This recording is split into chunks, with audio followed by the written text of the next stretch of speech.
Assalamualaikum warahmatullahi wabarakatuh. Bismillahirrahmanirrahim. Nahmaduka ya ghafuru ya syakuru. Mashalli wa sallim barik ala sayyidina maulana Muhammadin wa ala alihi wa sahbihi asma'in nama ba'du. Tapi monggo lah kita cerita-cerita Islam, cerita-cerita beragama yang rileks.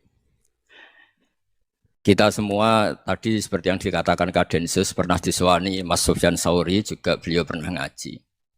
Sebetulnya dalam banyak hal-hal yang keseharian itu lebih prinsip ketimbang ide kita tentang hal-hal besar. Saya beri contoh, Allah itu Tuhan yang Maha Kuasa, yang menguasai alam raya ini. Kadang-kadang menjelaskan dirinya itu hanya Alladzi at'amahu min ju'. Saya ini Tuhan yang memberi makan kamu saat Anda lapar, saat kalian lapar. Jadi untuk beriman kepada Tuhan yang Maha Esa, kepada Allah, kamu yakin yang memberi makan kamu itu Tuhan. Apapun kecewanya Anda terhadap tetangga, terhadap negara, terhadap mertua, terhadap istri, itu kecewa Anda tidak akan mati. Tapi kalau tidak makan itu mati. Sehingga Allah mensifati dirinya kadang pakai keseharian. Alladzi at'amahu min ju'. Tuhan itu siapa? Yang memberi makan kamu ketika lapar. Tapi kamu untuk syukur itu nunggu punya istri cantik, neriman, gampang diatur, membolehkan poligami. Terus 4 istri itu neriman semua, loyal semua. Itu sombong betul. Mau syukur saja kok repotnya seperti itu. Jadi mau syukur ya ada makanan dimakan. Itu. Kalau ngantuk ya tidur. Ayatnya wa min ayatihi manamukum billaili wan nahar. Maksud ayat Allah itu tidur. Nah keangkuhan-keangkuhan ini yang menjadikan kita itu jadi repot hidup itu. Wong untuk syukur kok nunggu tadi. Mertua baik, tetangga baik, istri baik. Apa saja di sekelilingnya harus baik. Nah keinginan berlebihan ini menjadikan kita lupa ada hal-hal yang paling kita butuhkan. Yaitu oksigen. Kita boleh nempat di buminya Allah. Alladzi ja'ala lakumul ardo firasya. Bumi kamu tempati enak. Coba kalau gempa. Apa artinya istri 4 cantik semua kalau pas digoyang apa? Gempa. Apa artinya kamu jabat? Entah apa saja jabatannya. Kalau bumi likuifaksi, habis kamu. Kiai meskipun dai kondang umatnya jutaan, kalau likuifaksi di panggung hancur. Tapi nikmat-nikmat yang disebut Allah seperti kita kaji keseharian. Alladzi ja'ala lakumul ardo mahda. Allah itu yang menjadikan bumi dalulan, yang mudah diinjak. Famshu fi mana biya, silahkan pakai jalan-jalan. Jadi saya termasuk benar-benar kiai Jawa. Kalau kerennya Kiai Nusantara atau Kiai Indonesia lah. Diajari bapak saya Kiai Haji Nur Salim, diajari Mbah Maimun. Itu Islam itu keseharian. Karena ketika Anda memilih hal-hal yang serius, itu tujuan utamanya nyari ridhonya Allah. Dan ridhonya Allah bisa kamu dapatkan sesuatu yang pasti benar.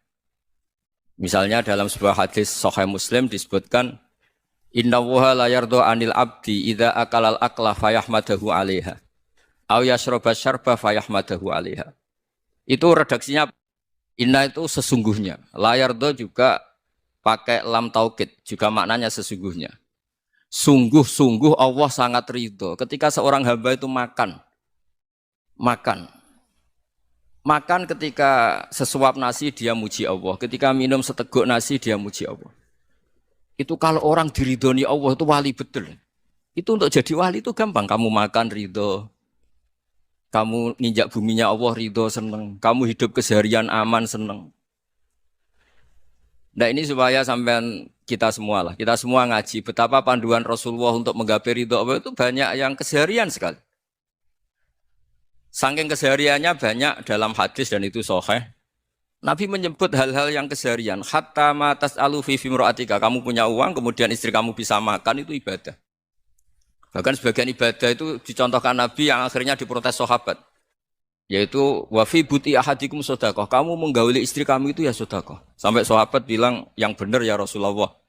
Ayati ahaduna syahwatahu wa huwa lahu ajrun. Masa urusan biologis, urusan syahwat kemudian dia dapat pahala. Nabi menjawab, alai salawadu'aha fi haramin akana alaihi wisrun. Bagaimana kalau dia meletakkan ke yang tidak benar itu kan dosa. Nah, hal-hal seperti ini yang saya ingin teman-teman semua lah, semua. Saya juga agak ingin ngaji demi Anda juga agak ingin. Itu dosa sekali ngaji kok pesanan kelompok tertentu itu enggak boleh. Islam itu untuk semua. Jadi Ya cuma karena di depan saya jenengan ya seakan-akan jenengan korbannya. Itu ada ilmunya dalam usul fikih itu. Jadi orang itu harus ngaji usul fikih. Nama yang disebut, mungkin Mas Sufyan masih ingat zaman ngaji usul fikih. Nama yang disebut itu tidak jaminan sebagai prioritas perintah. Jadi misalnya gini, kebetulan yang di depan Nabi itu Abu Dzar. Nabi ya bilang, ya Abu Dzarin ini uhibbuka misalnya, atau ya Mu'ad ini uhibbuka, atau ya Abu Hurairah ini uhibbuka misalnya. Banyaklah riwayat yang Nabi nyebut ya Abu Dzarin, ya Mu'ad, ya Abu Hurairah.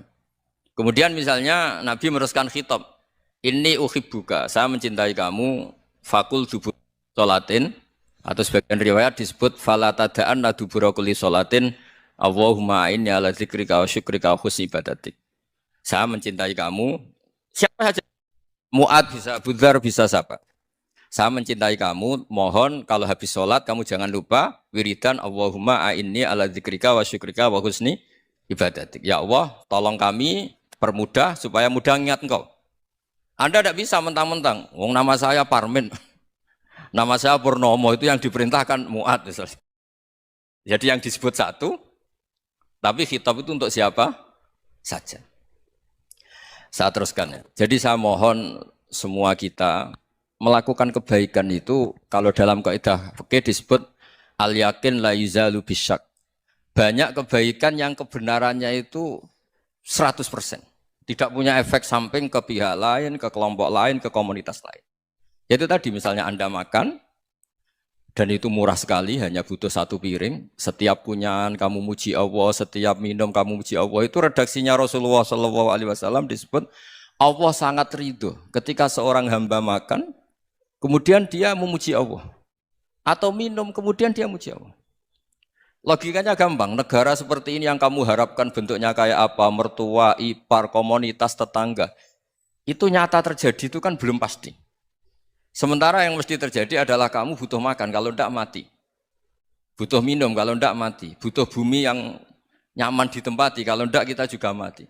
Sebab itu Allah kalau menyebut nikmatnya itu hal-hal yang keseharian. Alladzi at'amahum min ju'. Allah itu siapa? Allah itu yang menciptakan kamu bisa makan. Tidak berlebihan, Allah itu yang menciptakan kondisi sosial itu ideal. Zaman Nabi itu ya ada orang munafik. Orang-orang pilihan Allah itu juga diuji orang sekelilingnya yang macam-macam. Semua diuji sesuai konteks zaman dan waktu. Nah, tapi ada ibadah-ibadah yang selalu disarankan Nabi. Sampai Nabi itu pernah ditanya, Ayul Islam ya khairun ya Rasulullah, Islam terbaik itu gimana? Jawaban Nabi itu unik. It'amu to'am. Islam terbaik itu ya makan-makan, santai-santai. Ketika Allah menyebut beberapa kebaikan, falak tahamal aqobah wa ma adrokan apa? Mal aqobah. Terusannya apa? Fakku rokobah. Terusannya apa? Au it'amun fi yaumin di masubah. Ya itu acara makan-makan itu juga Islam. Kenapa? Ya bayangkan kalau tidak ada makanan, kita mati kan? Kondisi sosial tidak ideal itu Anda masih gak apa-apa. Tapi kalau Anda tidak makan, Anda tidak minum, kamu punya istri cerewet masih bisa hidup, punya mertua cerewet masih bisa hidup. Tapi kalau tidak makan bisa mati. Berarti penting mana istri sama makan? Penting mana? Makan. Semoga istri Anda dengar, nanti kamu disuruh makan tapi pulang deh. Itu kalau dibahasakan makan masih memahami. Penting mana nasi satu piring dengan istri. Enggak ada nasi mati, enggak ada istri belum mati. Penting mana? Enggak berani jawab kan? Nah, ternyata Anda ada garang kan di depan istri. Jadi saya mohonlah, mungkin Mas Sufyan Sauri tadi yang bisa bantulah. Teman-teman tuh ngaji yang keseharian saja. Karena kita nyari ridho Allah itu berdasar firman Allah. Dan firman Allah itu menyebut keseharian itu riang, gampang. Itu tadi misalnya wa min ayatihi manamukum billaili wanar. Termasuk ayat-ayat Allah itu kamu tidur. Maka dulu itu ada guyonan, ada tokoh Mu'tazilah, kelompok dalam Islam yang berpikir manusia itu bisa menentukan ikhtiarnya sendiri. Karena saya bisa duduk, duduk, ingin berdiri, berdiri. Karena kelompok ini enggak terima kalau semua kehendak Allah, nanti bagaimana kalau semua kehendak Allah kok ada hisab ya, ada sanksi. Lucunya itu dia akhirnya ini cerita ya, mencintai seorang perempuan cantik sekali. Dan itu dia menjadi ahli sunnah itu oleh hal-hal yang sepele. Karena istrinya cantik, Ya namanya suami istri itu hubungan intim. Terus ditanya, Mas, masih ingin lagi? Masih. Silahkan diulang lagi. Wah ya tidak bisa. Katanya manusia bisa menentukan yang diinginkan. Itu tobat itu. Itu nggak bisa ditobatkan Mas Sufyan Ats-Tsauri. Orang cantik yang mudah nobatkan orang itu orang cantik. Segampang itu. Akhirnya kita tahu, makanya kalau dalam kitab Hikam itu disebut al-aqil mayakul madza yaf'alu wa hubi wal ghafil mayakul madza af'al. Orang yang punya akal karena sadar ini wilayah Allah, semua milik Tuhan. Itu dia tiap hari berpikir, besok Allah akan melakukan apa terhadap dunia ini. Kamu merencanakan suatu mau plesir ternyata gempa. Mau wisata ke Rusia ternyata perang. Kamu tidak pernah tahu apa yang akan terjadi besok. Wa ma tadri nafsum madza taksibu ghadan. Tapi anda semua kita ini sering punya jadwal permanen. Makanya saya kalau diundang siapa saja, sana takdir. Yang jelas Gus ini acara penting. Ya masih acara penting nak pangeran ngersakno piye? Kok ape dadi pangeran? Kamu kok mau jadi Tuhan? Itu kadang ya kiai gitu. Penting Gus acara ini jenengan harus memastikan bisa.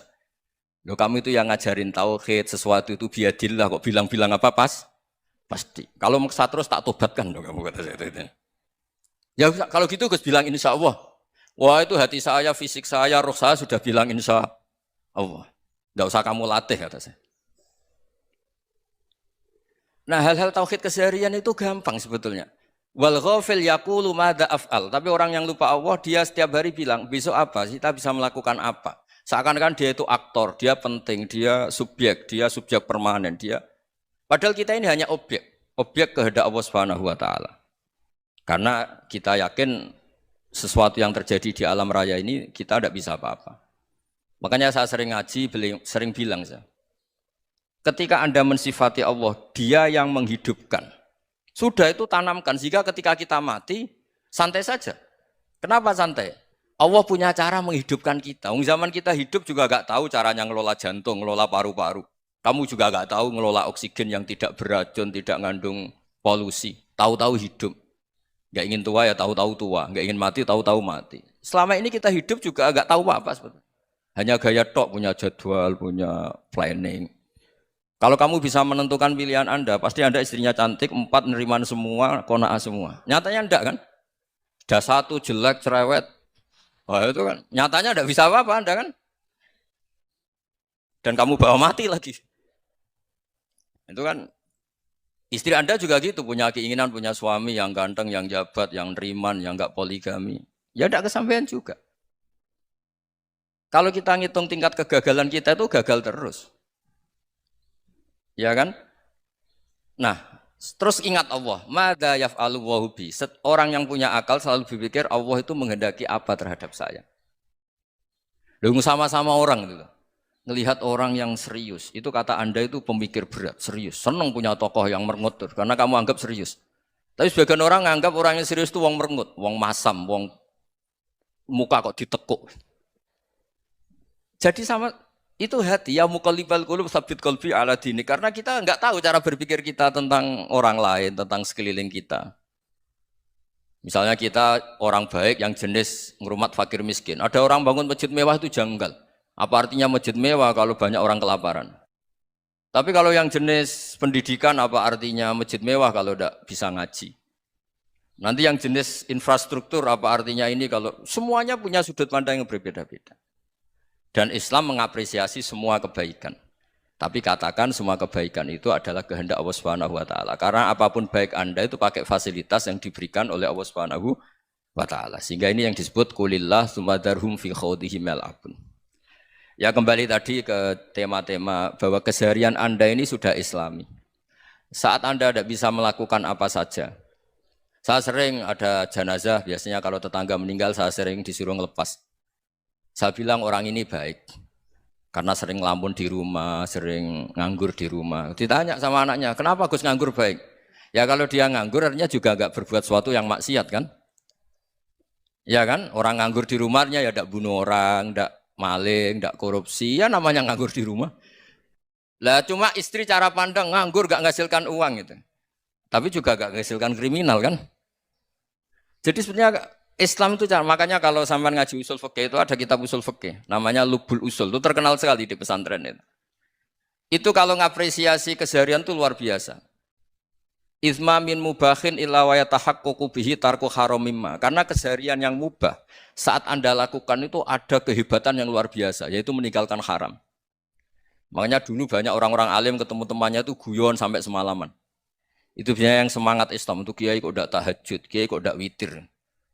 Orang yang sedang mapan uangnya banyak, malam itu udah kelayaban itu sudah luar biasa. Melawan nafsu supaya tidak maksiat itu sudah luar biasa. Supaya lupa guyon sama temannya semalaman sampai subuh. Gejolok-gejolokan ngenang zaman miskin, zaman kuliah nggak jelas, zaman apa. Melihatnya jangan tarkut tahajud. Seperti ini meninggalkan tahajud, tapi meninggalkannya ini talkul muharramat. Jadi kayak apa hebatnya? Sehingga Imam Ghazali punya riwayat yang agak unik. Hatta takuna ibadatu akhiri hadil ummah iku an-naum. Sehingga suatu saat ibadah terbaik umat ini itu tidur. Itu kan riwayat kontroversi. Ketika Imam Ghazali ditanya, kenapa iya? Kenapa kamu mulai keluar dari rumah itu sudah banyak maksiat? Melihat perempuan yang enggak mahram, melihat fenomena. Tapi kalau kamu tidur itu enggak melihat apa-apa. Tapi juga kamu jangan nganggap tidur itu ibadah betul. Saatnya melakukan fardu ain malah masih tidur. Tapi itu sudut pandang yang menjadikan kita Islam itu gampang. Jadi saat Anda tidak bisa aktivitas apa-apa, misalnya ada beberapa orang yang lumpuh. Lumpuh itu memang nggak bisa Jumatan, nggak bisa ibadah, tapi dia juga nggak bisa maksiat.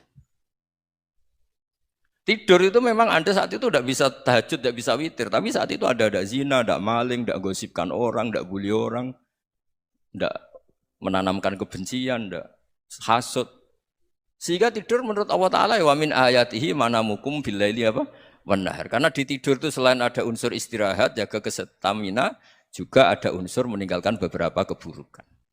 Nah saya mohon ibadah yang keseharian ini kita jaga.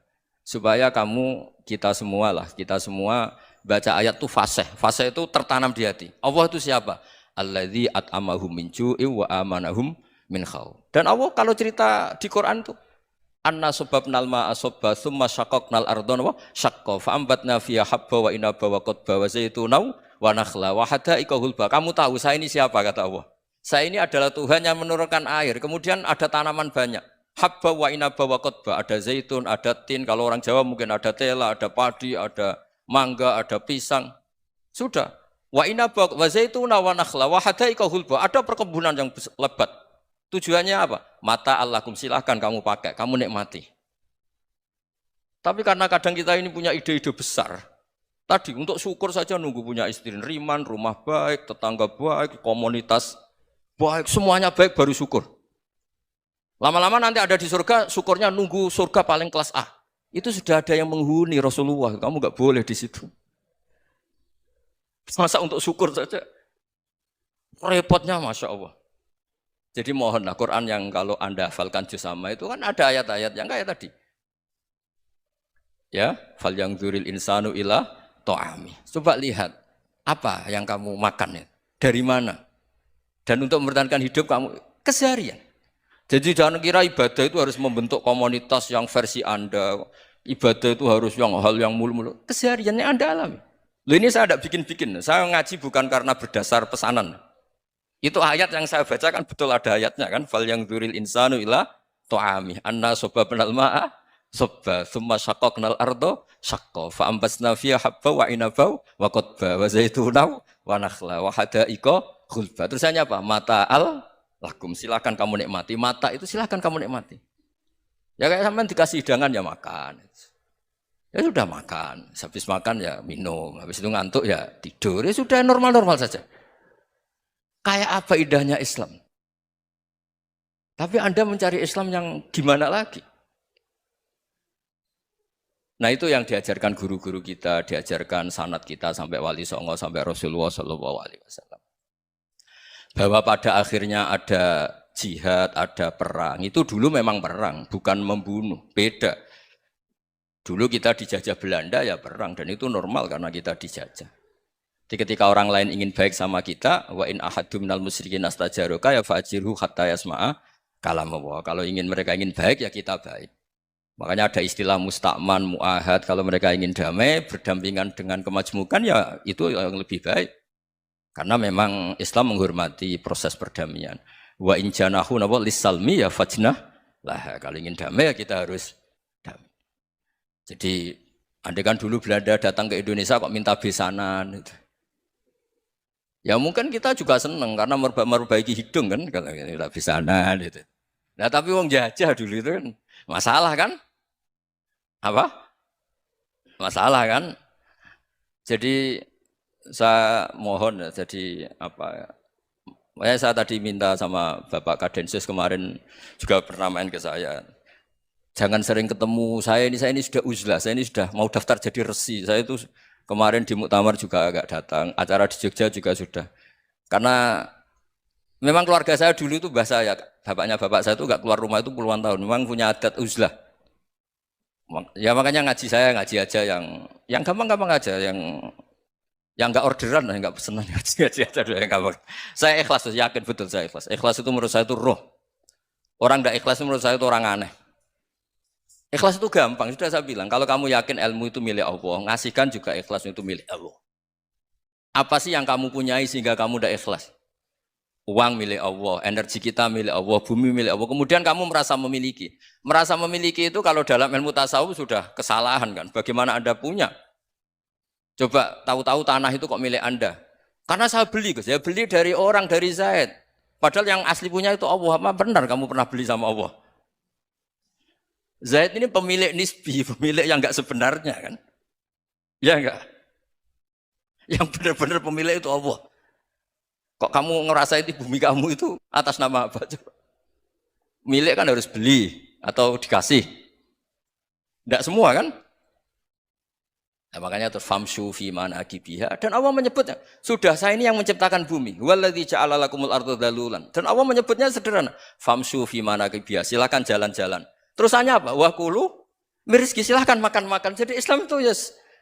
Ya, makanya kiai-kiai itu ada acara makan, sampai ada guyonan fikuli makanin makan di setiap tempat ya makan. Nggih ngoten guys, pokoknya sing gampang-gampang mawon nggih. Nggih Mas Sufyan nggih sing gampang-gampang mawon nggih. Assalamualaikum warahmatullahi wabarakatuh.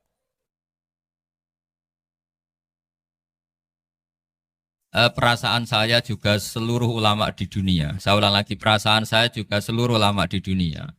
Bahwa Islam masuk itu macam-macam sebabnya. Dulu kita tahu, kita sebagai warga Indonesia, Islam masuk itu ya dibawa orang yang agak kedonyan, ya kayak jenengan lah kira-kira gitu. Ya kayak mbak-mbak ini, ya agak-agak mata duitan gitu.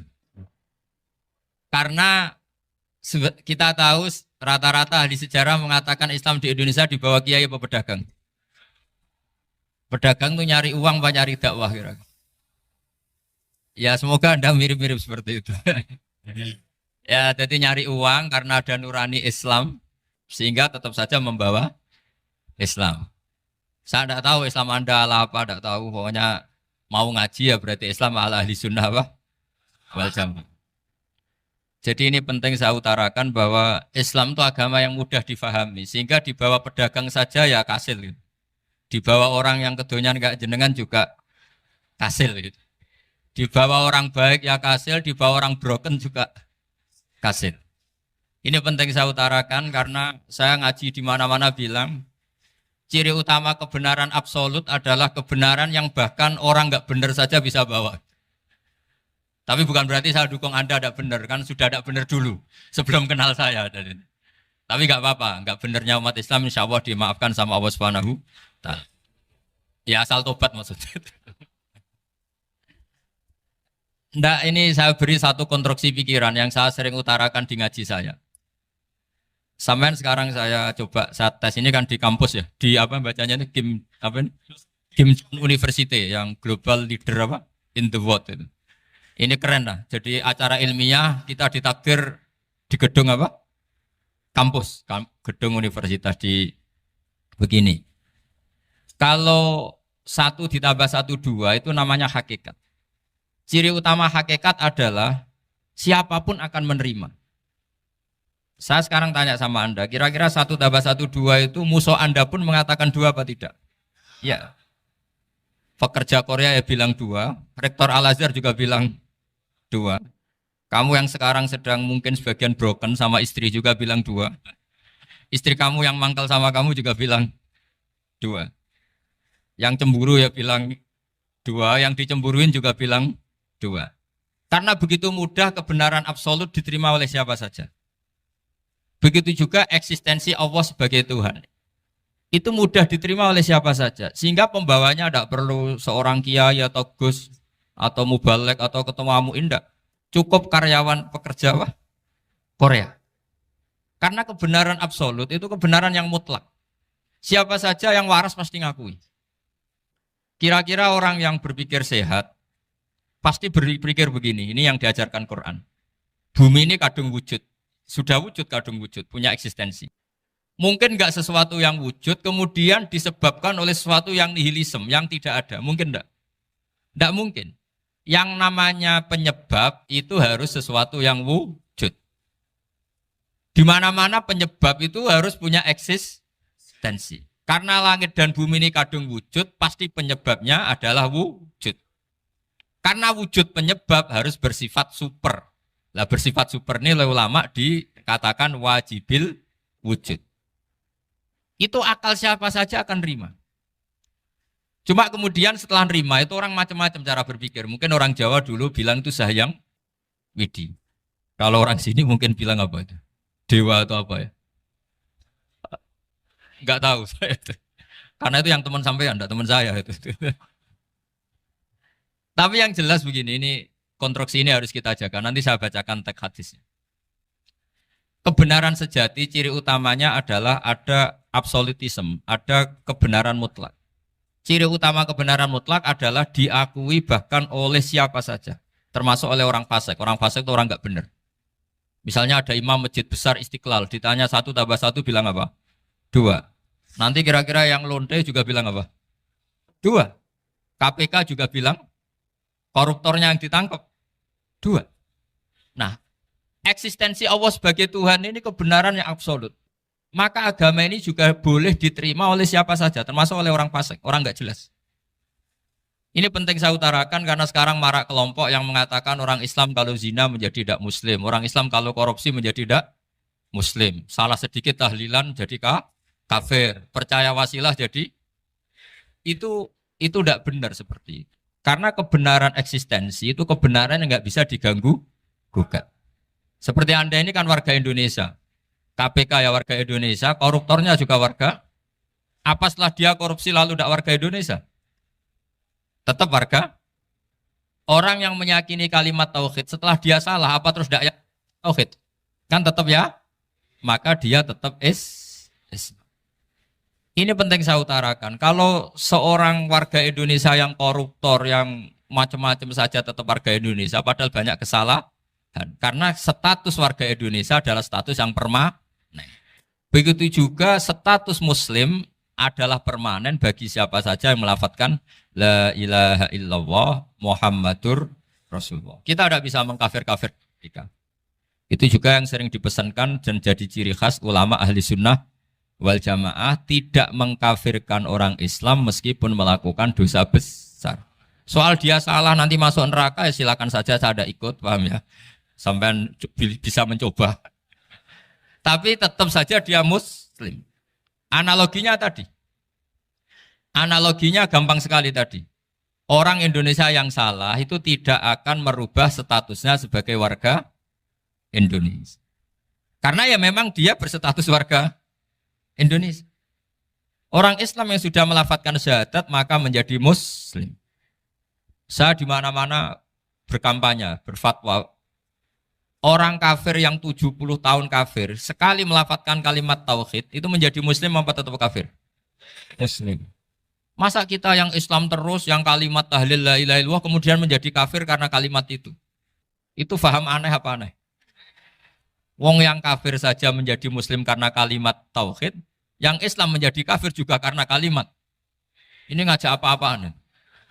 Ya ngajak goblok-goblokan, kira-kira kan gitu. Ini penting saya utarakan karena ini penting.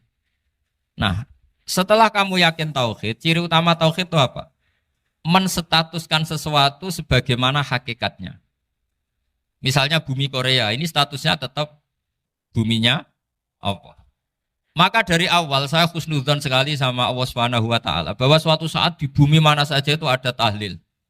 Enggak ngira kan ada ateis di sini, bumi ateis kemudian ada tahlil, ada sakduna, ada macam-macam.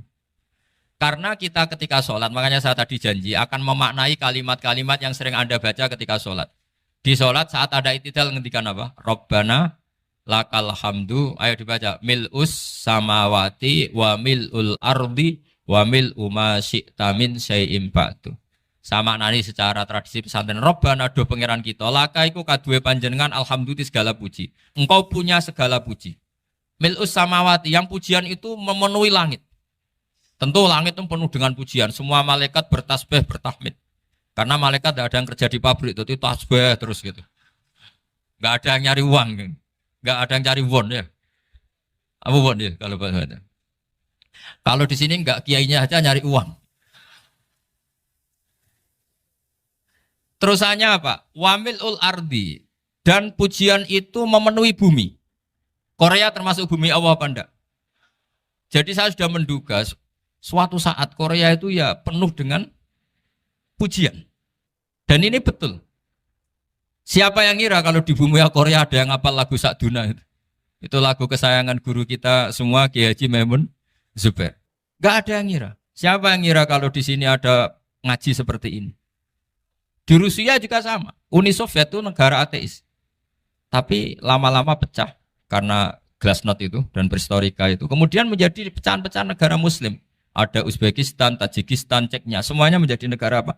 Muslim. Karena dari awal lakal hamdu mil'us samawati wa mil'ul ardi. Dan pujian itu pasti memenuhi langit, juga memenuhi bumi. Kalau Anda baca itu di Indonesia, mungkin wajar. Di Indonesia banyak acara-acara seperti ini. Tapi kalau di Korea, ternyata benar. Dan Anda ini kalian semua termasuk pembuktian benarnya wa mil'ul ardi. Keren kan teman? Oh keren sekali, bukan sekedar keren sekali. Makanya saya jarang diundang pengajian mau tapi diundang di Korea mau. Tapi saya ada niat datang undangan, memang saya ingin datang. Jadi ya karena itu.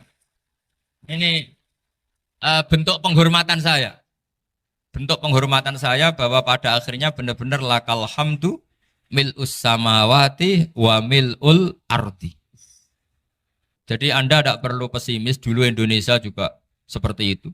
Banyak Buddha, Hindu, macam-macam ateisme. Kemudian berkatnya para ulama sekarang jadi negara yang mayoritas Muslim. Korea, barokahnya orang-orang kedonyan seperti ini banyak Islam itu.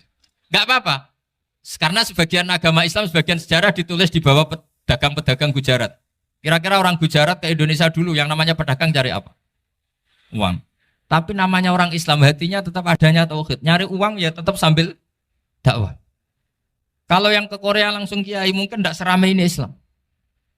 Karena kalau kiai datang langsung dicurigai jadi misionaris. Jadi ribet malah.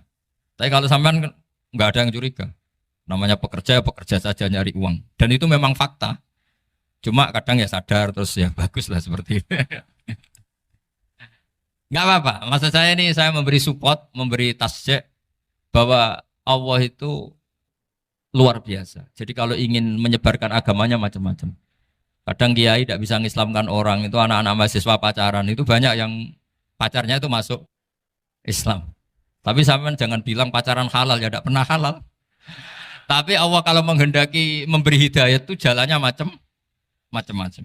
Ada yang lewat kerja, coba yang bayangkan ada tahlilan di Korea itu semua kiai tidak pernah bayangkan. Tapi setelah banyak pekerja di sini, kemudian mereka insaf atau sedang insaf, tidak tahu ini. Sampai kapan insafnya juga tidak tahu. Tapi yang jelas ini hebat. Ini apa? Hebat. Tahu-tahu ya seperti ini.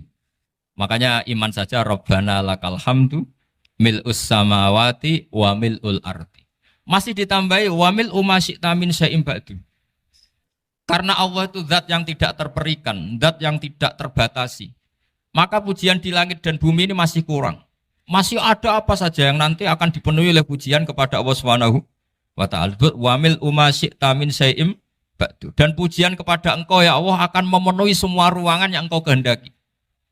Mungkin suatu saat negara-negara yang sekarang yang paling minim Islam itu di Amerika Selatan. Kayak di Argentina dan sebagainya. Itu nanti suatu saat nanti suatu saat juga penuh dengan pujian karena tetap Rabbana lakal hamdu mil'us samawati wa mil'ul ardi wa mil'u ma syi'ta min syai'in ba'd. Saya di Jogja setiap akhir ngaji saya ajarin wiridan. Mungkin wiridan ini tidak asing bagi jenengan karena sering saya baca subhanallah wa bihamdihi adada khalqihi wa ridho nafsihi wa zinata arsyihi wa midada kalimat. Bahwa kita memuji Allah itu adada khalqi sesuai jumlah makhluk Allah. Semua makhluk Allah meskipun kelihatannya mengecewakan, ini semuanya memuji sama Allah Subhanahu wa taala. Meskipun kadang kita kecewa, kadang kita tidak cocok. Coba barokahnya Anda ini agak-agak kecewa gitu dengan Indonesia karena nggak menyediakan lapangan kerja untuk Anda. Tapi ya nggak kecewa-kecewa amat ya, agak-agak saja. Karena Anda tetap semua mencintai Indonesia. Gara-gara agak-agak kecewa cari negara lain. Akhirnya di Korea, ada yang di Jerman, ada di Inggris. Tapi bawaan pernah ngaji di musola, Islam ini ke bawah. Sehingga karena Islam ini ke bawah, tahu-tahu ada komunitas yang memikirkan Islam. Umumnya orang mikir Islam itu ya bikin masjid. Kalau di Korea unik nyewa apa? Nyewa gedung untuk masjid. Itu kalau diceritakan di Indonesia aneh. Ini masjid sewaan. Masjid. Tapi kalau di sini lazim karena kalau beli mahal ya cukup sewa. Saya tidak tahu kalau dalam terminologi agama tempat Anda sujud ini nanti jadi saksi di akhirat. Itu yang permanen apa yang sewaan tidak tahu. Jadi nanti bumi ini tanya, ya saya ya Allah pernah dipakai sujud, tapi setelah 1 tahun nggak kuat menambah lagi. Makanya saya dukung tadi yang ada gerakan masjid apa. Sebenarnya permanen nggak permanen itu tetap bagus, tidak usah memaksakan. Yang jelas saya sudah ikut nyumbang lelang tadi, dan saya berharap uang itu benar-benar untuk masjid. Kalau untuk takmirnya juga nggak apa-apa, yang penting untuk menghidupi masjid. Saya juga termasuk kiai yang nggak suka kalau hukum itu terlalu fanatik. Misalnya uang ini untuk masjid, kemudian imamnya diterlantarkan. Karena alasannya ini untuk masjid. Imam kan tidak masjid. Nah ini kalau imamnya nggak diservis, kemudian mutung terus pulang ke Indonesia. Ini jadi masalah. Tapi saya juga nggak suka kalau ada negara gitu. Betul-betul saya tidak suka. Yang imamnya itu terlalu diservis. Ini buruk sekali kan. Pernah ada anekdot, ini anekdot tapi nyata. Ada negara yang sangat sehat, Islamnya sangat sehat. Itu imamnya 1 bulan tuh digaji 70 juta. Kira-kira 70 juta dibagi 1 hari berapa? 5 sholat ya? 5 kali 30 berapa? Kira-kira saja. 150. Berarti per sholat dapat berapa ya? Kira-kira. Kan biasa potong gaji kalau... berapa kira-kira? Singkat cerita, si kiai dari luar negeri tadi cerita apa Indonesia? Kiainya miskin-miskin, datang ke masjid kan kadang pakai ontel, adzan sendiri, qomat sendiri, sholat sendiri kadang. Itu nasib orang-orang Sragen dan Salatiga sebagian. Itu yang lapor karena mereka itu. Kalau Rembang insya Allah enggak. Tapi ada semuanya Salatiga, sebagian begitu. Itu yang cerita kiainya, bukan ini bukan hoax. Memang kiainya cerita. Nasib kiai di Salatiga Gus katanya. Itu digojlok, tapi tetap sholat. Sehingga cerita orang tadi cerita, imamnya di sana naiknya Mercy, muadzinnya pakai BMW. Itu tetangga sebelah Indonesia banyak yang fasilitas imam seperti itu. Karena gajinya sampai 70 juta. Setelah dia cerita bangga karena negaranya mengapresiasi imam sholat, sama ke Indonesia dia omongin gini, makanya kamu sholat terus, takut potong gaji ya. Gitu. Itu kagetnya bukan main dia. Dikira itu satu sifat kelebihan negaranya, ternyata buruk sekali karena imam sholat karena takut potongan gaji. Akhirnya ke Indonesia bangga, alhamdulillah kita sholat tanpa gaji. Dan tetap sholat. Keren mana yang digaji sama Anda?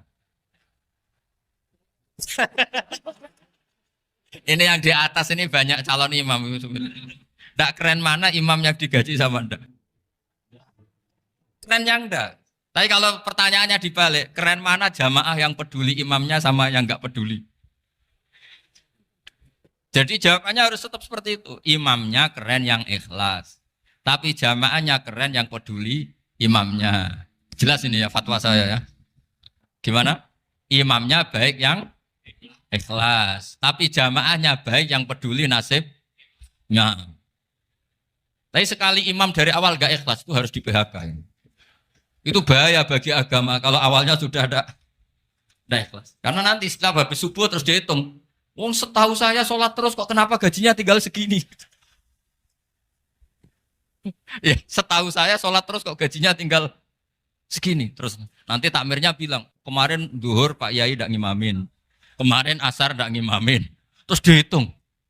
Bisa enggak agama akan berjalan seperti itu? Enggak kan? Ya makanya pertanyaannya tadi, suka atau punya imam ikhlas? Suka. Tapi imamnya juga suka kalau jamaahnya peduli.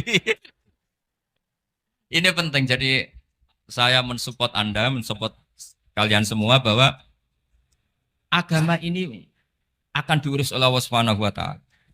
Makanya Sayyidina Umar radhiyallahu anhu kalau disuruh mikir agama itu tidak mau. Enggak mau betul. Ketika Umar jadi khalifah itu puncak keemasan masa Islam. Semuanya stabil, semuanya hebat. Sampai Irak, Iran zaman itu Persia masih. Semuanya Mesir. Itu semuanya ikut Islam.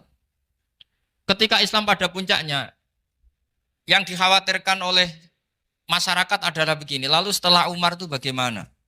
Islam setelah dipimpin orang yang tangguh, yang kuat, yang waroi, yang zuhud. Lalu setelah Umar itu gimana? Tapi Umar disuruh mikir gak mau. Sampai setiap Abdullah bin Umar jalan-jalan di kampung-kampung itu abahnya dianggap pecundang. Tahu sampean pecundang? Orang yang gak tanggung jawab. Karena orang-orang bilang gini, ya Abdullah bin Umar, bagaimana pendapat Anda kalau ada penggembala kambing di tengah hutan atau di tengah padang rumput, kemudian dia ninggal gelanggang kambingnya. Kamu anggap penggembala ini gimana? Oh itu penggembala yang dolim itu. Pasti kalau kambing ditinggal ya kacau. Apalagi nih ummatu Rasulullah Shallallahu Alaihi Wasallam. Ini abah kamu tidak pernah wasiat, tidak pernah ngatur suksesi. Lalu Islam setelah dia bagaimana? Suruh dia ngomong penggantinya siapa? Karena beliau sudah sepuh harus ada suksesi. Akhirnya Abdullah bin Umar lapor ke Umar. Ini gimana bah orang mengkomplain begini, begini, begini. Apa kata Umar? Agama itu beda dengan kambing katanya. Agama itu milik Allah Subhanahu.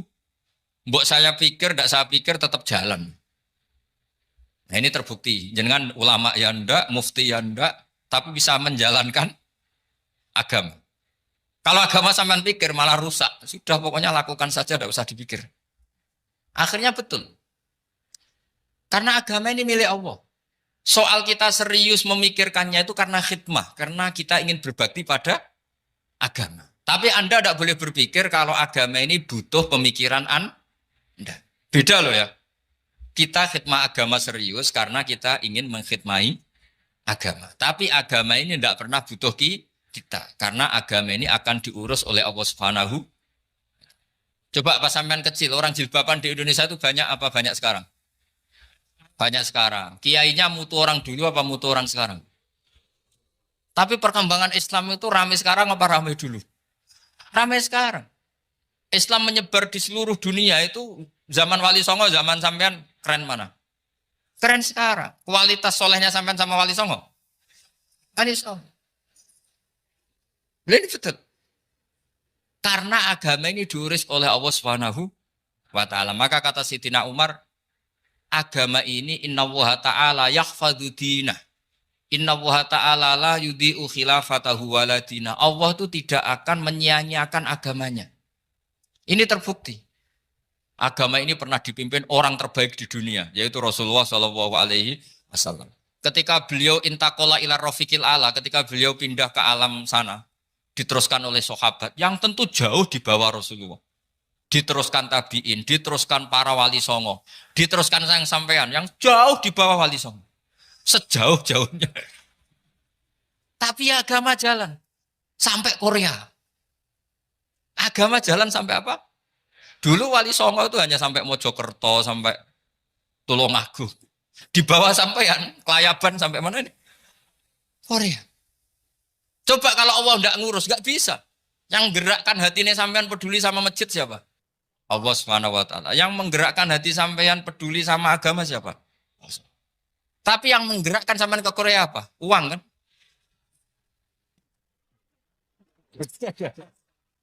Enggak, enggak apa-apa, jujur saja, jujur ya, santai aja.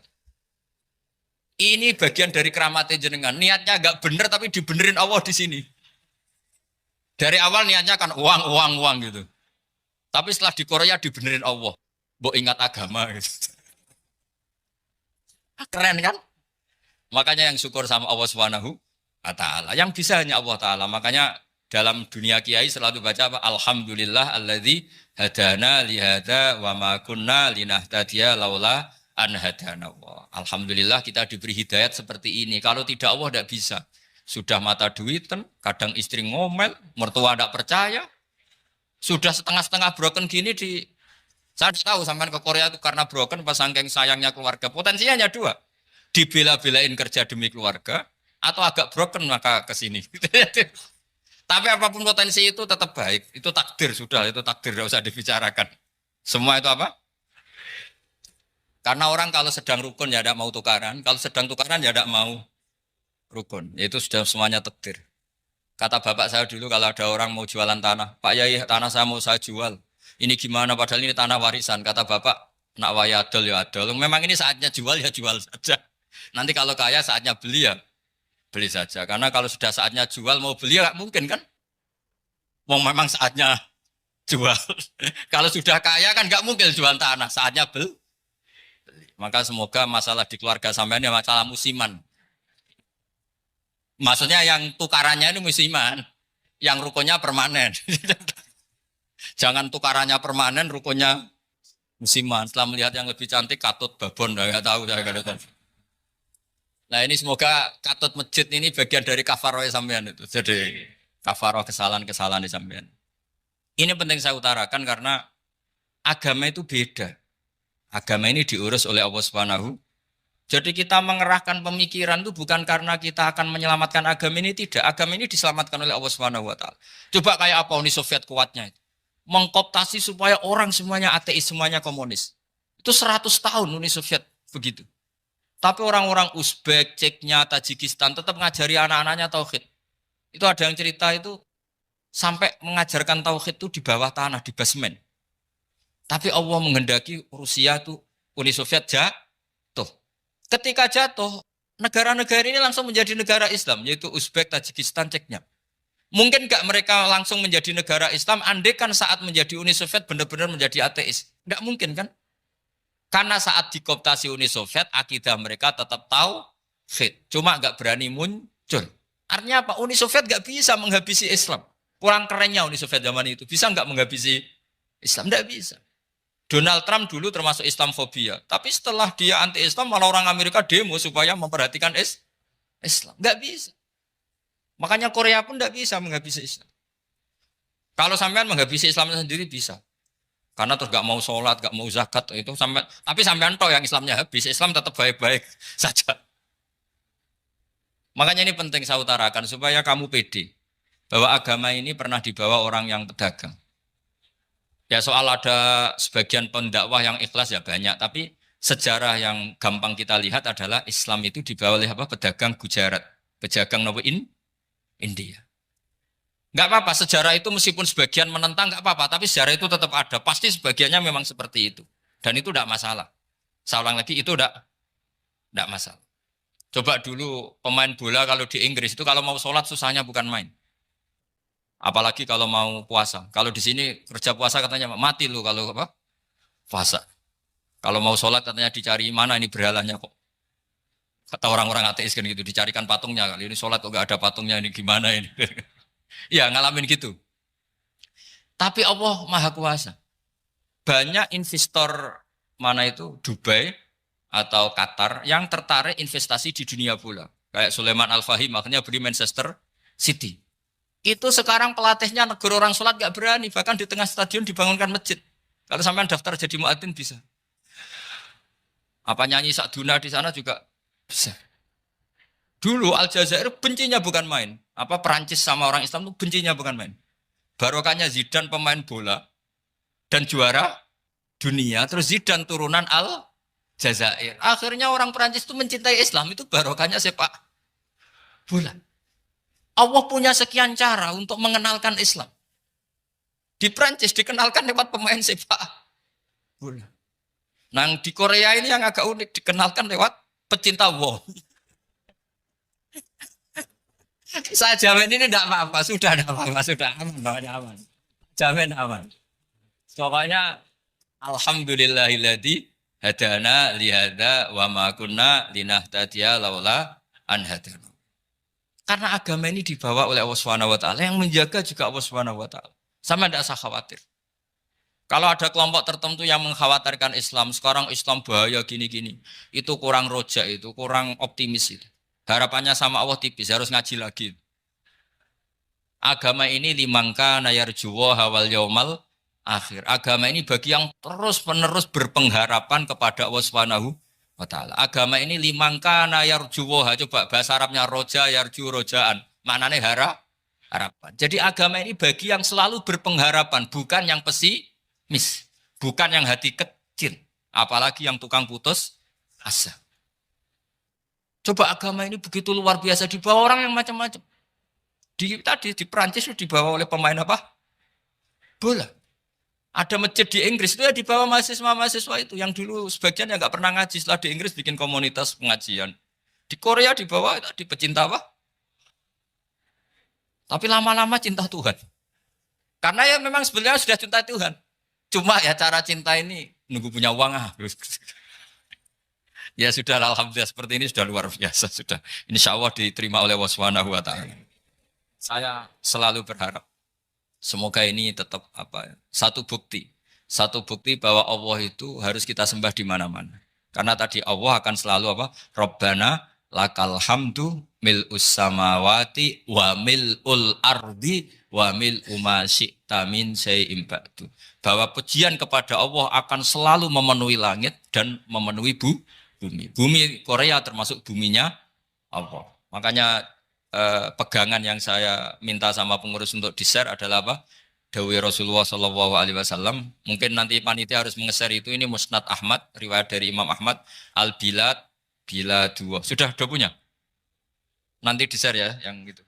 Al-Biladu bila dua. Bahwa negara hakikatnya adalah negara Allah. Wal ibad ibadullah. Semua hamba hakikatnya adalah hamba. Di hadis itu fahaitsuma asabta khairan fa'akim. Kapan saja kamu menemukan kebaikan di tempat Anda berdomisili, fa'akim, kamu enggak apa-apa di sini. Kamu di sini dapat uang, dapat masjid, dapat sewa masjid. Enggak tahu sewa apa permanen, pokoknya itu bagus gitu.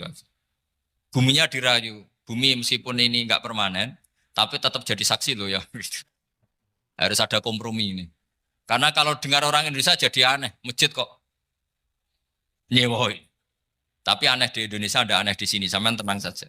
Tentu malaikat pencatat di sini juga sudah tahu kalau sebagian masjid itu sewaan. Jadi ya ada eskal-eskal amat lah, sudah. Enggak janggal-janggal amat karena kondisional Jadi saya nanti minta panitia supaya mengeser tadi hadis riwayat siapa? Imam Ahmad bin Hambal yang diriwayatkan oleh salah satu minal asroh al-mubasyarina bil jannah yaitu Zubair bin Awam. Nabi ngendikan al-biladu biladullah, negara mana saja adalah negara Allah. Wal ibad ibadullah, semua hamba adalah hambanya Allah. Fahaitsuma asabta khairan, di mana saja kamu mendapatkan kebaikan, fa'akim, kamu tidak apa-apa berdomisili di situ. Ya saya mohon ini penting sekali, pokoknya saya mohon kalimat tauhid ini dijaga. Karena kalimat tauhid ini kata semua ulama, kasyajaratin thayyibatin asluha tsabitu wa far'uha fis sama. Dan kalimat tauhid ini pasti tu'ti ukulaha kullahinim bi'izni rabbiha. Kalimat tauhid yang dibawa umat Islam seluruh dunia. Meskipun dia orang fasik, orang enggak benar, tetap tu'ti ukulaha kullahinim bi'izni rabbiha. Kalimat ini akan membawa berkah bagi orang yang dihinggapi atau didomisili umat Islam. Coba sebagian nanti orang Korea menjadi muslim itu karena di sini ada komunitas pekerja muslim, kemudian menyisakan atharul Islam. Jejak-jejak Islam. Enggak apa-apa. Pasti kalimat ini tu'ti ukulaha kullahinim bi'izni rabbiha. Jadi kalimat tauhid adalah kalimat yang kata Allah tu'ti ukulaha kullahinim bi'izni rabbiha. Anda tidak usah khawatir. Bahwa apa yang Anda lakukan apapun kecilnya akan ditulis oleh Allah Subhanahu wa taala. Kata Allah wa naktubu ma qaddamu wa atharahum. Gimana di surat Yasin itu? Inna nahnu nuhyil mauta wa naktubu ma qaddamu wa atharahum. Saya bisa menghidupkan orang mati dan semua amal kalian saya tulis, kata Allah. Wa atharohum, dan jejak-jejak yang pernah kalian lakukan juga ditulis. Tak terangno kowe nek ora paham kok nek mlebu swarga dadi paham. Dadi iki pilihane ku loro. Dadi nek kowe saiki ra paham kok ning swarga paham. Nek saiki paham kesuk ben mlebu neraka dadi ra paham. Dadi mun ra usah direncana mlebu napa? Neraka wae mlebu dhewe ra usah direncanakno mun. Dados ngeten nggih, dados ahli swarga ya kurang penggawean, pancen salat wis ra wajib, wis ra ono pilpres, gak ono apa dadi kurang penggawean. Ahli swarga niku saking kurang penggaweane iku jagungan. Dadi misale kula Mustofa Ruhin jagungan. Piye enak ning swarga? Ya enak. Zaman ning donya piye? Terus cerita, saya itu punya teman ateis. Saya punya teman komunis yang ketika pertemanan dengan kita sering menghina kita karena kita ini percaya adanya hari kebangkitan. Teman saya itu sering melecehkan idza mitna wa kunna turaba wa idzaman aina lamadinun. Masa kita sudah jadi debu, jadi tulang belulang, kemudian kita akan dibalas amal-amal kita. Jadi singkat cerita, ini nunjukno nak wong soleh oleh kancanan wong dolim. Ya ini catatan ya bahwa orang soleh itu zaman ning dunya oleh kancanan wong napa? Dolim. Buktinya yang soleh ini masuk surga. Kemudian kenangannya punya teman ateis. Zaman di dunia punya teman apa? Ateis. Entah temannya itu teman kerja atau teman kantor. Tentu tidak teman dalam akidah. Mungkin akidahnya tetap kita Islam, mereka ateis. Tapi teman, entah faktor kantor, entah faktor profesi, entah faktor kerabat. Tapi yang jelas si orang penduduk surga ini punya kenangan, kami dulu punya teman ateis. Ini kanali korin. Yang teman saya yang anti Tuhan itu mengatakan, melecehkan saya, aidza mitna wa kunna turaba wa idzaman aina lamadinun. Masa kita sudah jadi debu, jadi balung, tulang belulang, kemudian kita dihisab. Atau kita nanti ada hari balasan. Nah terus ketika jagungan ini, tadi saya bilang ahli swarga kurang penggawean. Lah piye delok piye? Jare kanca-kancane, moh aku ora melok di kanca. Jadi fayaquluna lah. Jadi ketika Ruhin muni ape delok jare Mustofa, jare Kifat, moh aku gak kancaku, delok dhewe jare. Lah si Ruhin kan wong kurang penggawean, mulai ning donya sampe ning swarga. Terus delok. Terus fattala'a fara'ahu fi sawail jahim. Bareng dekne delok roh kancane kejet-kejet ning neraka. Seneng dekne. Jadi wong nak hasud tu nanti ning swarga aja hasud. Seneng terus muni ngene, tawahi ing kita laturdin. Dulu kamu hampir saja menyesatkan saya. Artinya zaman dia ateis sempat ngerayu supaya Ruhin dadi napa? Ateis. Kowe Islam ya tetep kere, melok ateis ae. Wis kere, zina rawani, maling rawani gak enak. Soalnya sering dirayu-rayu gitu. Makanya bilang apa? Tawahi ing kita laturdin, kamu zaman di dunia hampir saja menyesatkan saya. Walau la ni'matu rabbi lakuntu minal muhdharin. Kalau saja saya tidak diberi nikmat Allah, aku kelakuanku ya koyo kowe, akhirnya masuk neraka koyo kowe. Nah, terus ada soalu taladzudin. Dia tanya tapi saking senenge. Afama nahnu banyitin. Coba lihat saya sekarang. Apa saya sekarang mati? Tidak kan, saya tidak mati kan. Cuma mati pertama saja, mati zaman di dunia. Sekarang saya hidup lagi. Artinya kamu yang dulu memungkiri ada kehidupan, dulu aku saiki tidak mati. Ternyata saya sekarang hidup dan dapat nikmat kowe ning neraka. Dadi ku nunjukno sunnahe manusa iku ora puas nek ora ngalahno musuhe. Nganti ning swarga iku urung lega nah. Dadi manusa iku hasudnya itu terlembagakan sampai akhirat. Jadi wong-wong sing tahu dimaki-maki kubu sebelah, iku nak kubu sebelah mlebu neraka, iku kowe ning swarga gak marem nak gak delok. Dadi hasud iku ya seru no. Dadi nak kula pun mboten, makome mboten nonton, kula mboten. Niku makome Ruhin barang dadi lari lho kan dinyak melarat, gendut, kriting mangkel. Kudu menangi sing ngenyak mlebu neraka. Aja sampe sing ngenyak kita mlebu swarga kene mlebu neraka. Wah. Gak puas ya, no? Makanya gambarannya Quran itu manusia tetap manusia. Ketika orang kafir dengan segala kenikmatannya, misalnya mungkin Amerika, mungkin negara-negara yang sekarang kumo luhur dengan teori kapitalisnya, mungkin ngenyak Ethiopia, ngenyak Syria, ngenyak. Tapi apapun salahnya Syria, Ethiopia tetap iman, tetap suasana masuk surga. Meskipun ngurmat negara tidak pedes. Tapi yang ngurmat negara benar, tapi ngurmat iman tidak benar, bisa saja nanti masuk neraka.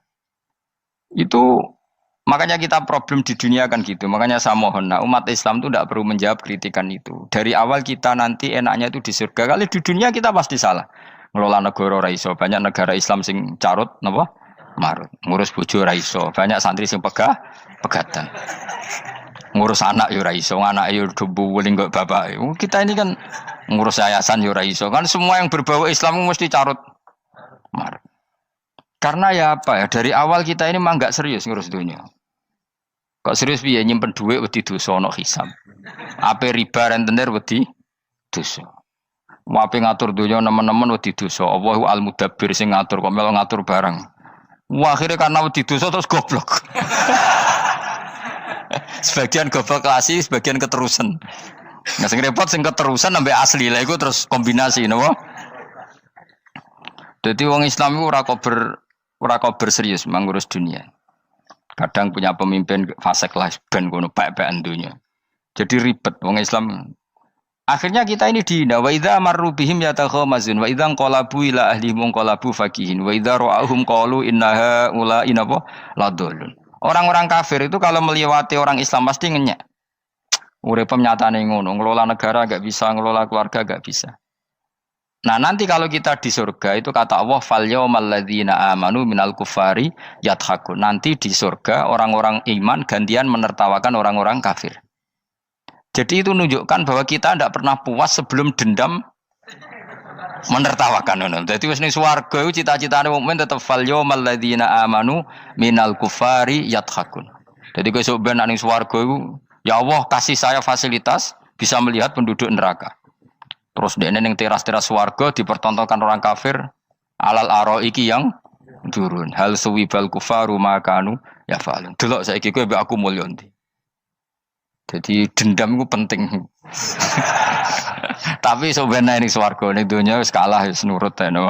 Dadi menteri yo nurut wis pokoke nurut ae wis barang donya pek-pekan wis. Cuman arah bener ya dielingno iku ya bahaya ora bener. Tapi ora usah kerusuhan biasa wae. Gremeng ae gremeng pokoke ben gak dadi udun no. Katanya memang gitu, orang emosi nak diempet itu dadi udun, dadi wis sathok gremeng. Tapi yang jelas Allah punya sunnah bahwa manusia itu tidak bisa puas sebelum melihat musuhnya kalah. Sehingga ahlul jannah yang notabene sudah penuh kenikmatan itu tetap dia enggak lego. Enggak lego kalau enggak tahu nasib orang yang dulu menghina dia. Makanya ini peringatan bagi kita bahwa kita berteman orang tidak soleh di dunia itu boleh. Buktinya tadi ahli surga ketika Jagungan cerita saya punya teman ateis yang selalu mencibir saya, katanya nanti nggak ada hari kebangkitan. Lalu teman ateis saya sekarang di mana? Sekajak kancana, dulu ya teman-temannya bilang fayakuluna laga. Tapi si teman ini tetap ingin melihat. Setelah dilihat ternyata itu di neraka. Terus melakukan dialek tadi. Apa yang kamu katakan salah. Kamu mengatakan setelah mati akhir urusan salah. Ternyata saya sekarang tidak mati. Afama nahnu bimai itin illa mutatanabuna. Jadi saya mohon sekali teman-teman yang hafal Quran itu harus hafal sampai seperti saya ini sehingga tahu duduk perkara ini Quran itu kayak apa. Maca Quran tok ibadah wis suwe nang maca Quran ibadah. Tapi ndak paham wong khawarit sing tukang mateni wong ya hafal Quran. Iku gara-gara ra paham iku akhire kewaco. Nah kandhani ku angel. Sing kandhani kudu aku. Nah sing kandhani Mustafa padu merapal kan. Sing ngandani kudu aku. Mbok yo wong ku mikir to. Apa gunane misalnya ki apal Pancasila. Tapi ra iso nglakoni napa? Pancasila. Ngapal tok keadilan sosial bagi seluruh pejabat. Antok ngomong ngono jelas timbang muni bagi seluruh rakyat Indonesia aja boleh. Quran juga gitu. Kita ini manusia punya watak dendam. Tapi dendam ini dikelola oleh Islam. Dendamnya mending swarga wae. Ning donya ben, ning donya mesti dilu. Tenan betul. Orang-orang mukmin itu sampai belum lega kalau belum ketemu orang yang pernah mencibir. Yaitu tadi qala qailu minhum inni kanali qarin. Saya punya teman yang ketika di dunia selalu mencibir saya, inna kalaminal musaddiqina idza mitta wa kunna turaba wa idzaman aina lamadun. Teman saya itu selalu mencibir. Masa kamu percaya hari kebangkitan? Kita nanti kan sudah jadi tanah, jadi tulang belulang, masa bangun lagi? Yang benar saja kamu. Nah orang-orang yang mencibir ini kan sakit. Orang dicibir itu kan, nah sakitnya itu terbawa sampai surga. Tapi nak kamu bener ora kok berdendam melane. Jadi dendam itu anane ning swarga, nak ning neraka ora kok berdendam. Dianjuti malaikat oleh dendam piye. Tapi bareng ning swarga happy-happy iku piye? Kancamu dhisik sapa wae. Ora kanca partai maksudnya kanca gitu. Ya dadi sok nang swarga musa-musamu delok. Jebule swargane sak dhuwurmu. Lan jogeman musa ya aku demen isin besok ben. De musuh jebule swargane. Ndi musuhku sing wane aku delok. Terus jare kancamu teko, aku ning dhuwurmu. Ya jarak. Repot ya. Jadi terus kedua, peringatan dari Quran. Allah itu saking kudrohnya itu senengane gawe fitnah. Fitnah itu sesuatu yang enggak masuk akal. Jadi wong kafir utawa wong Islam piyambak iku kon iman sesuatu yang paradok. Iku kon ngimani ning neraka iku ana wit. Lah neraka iku panase ngono, ana wit. Mulane jare wong kafir Muhammad tambah suwe tambah ra waras.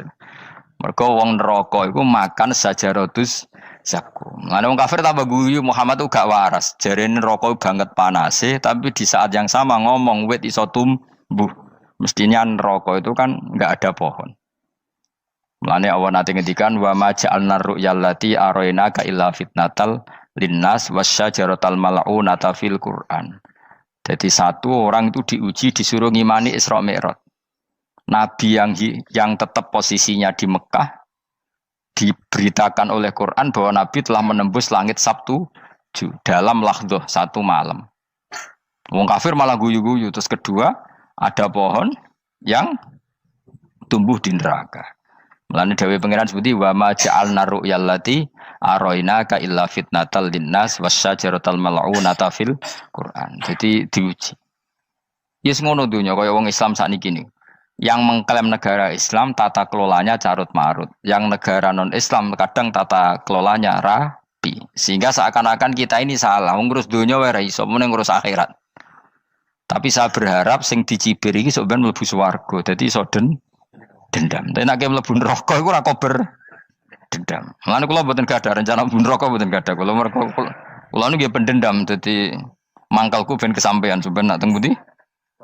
Swarga. Kita harus ngalami fal yawmal ladzina amanu minal kuffari yadhakun alal araiki yang jangan sampai kita ngalami kita sendiri disiksa.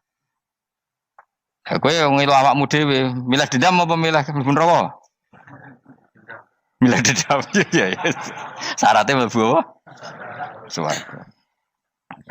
Jadi pangeran itu memang sering damel sesuatu itu paradok. Tapi memang Allah sengaja.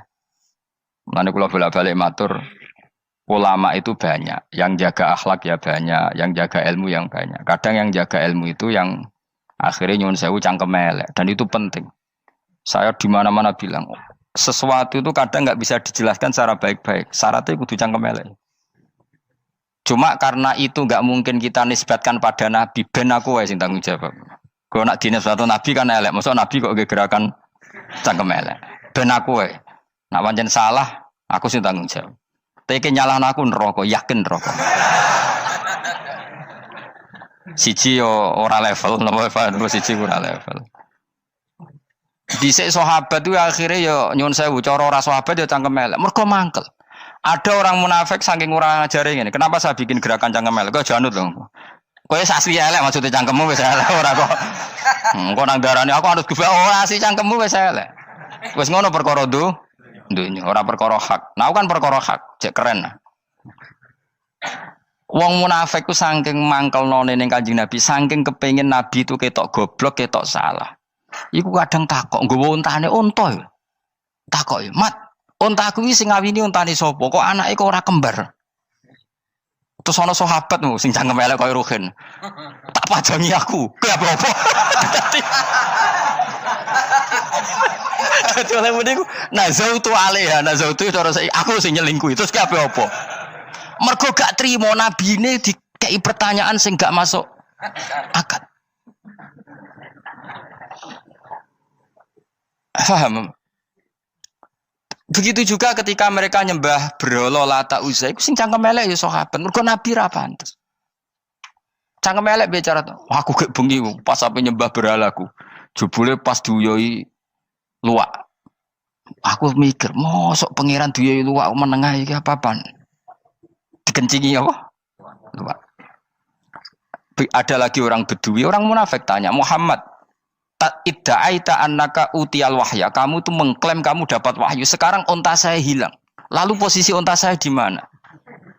Kamu idda'aital ghaib. Kamu mengklaim tahu barang ghaib. Sekarang unta saya di mana? Sahabat akhirnya kecangkemel, tak colong apa-apa pokoknya. Gamane.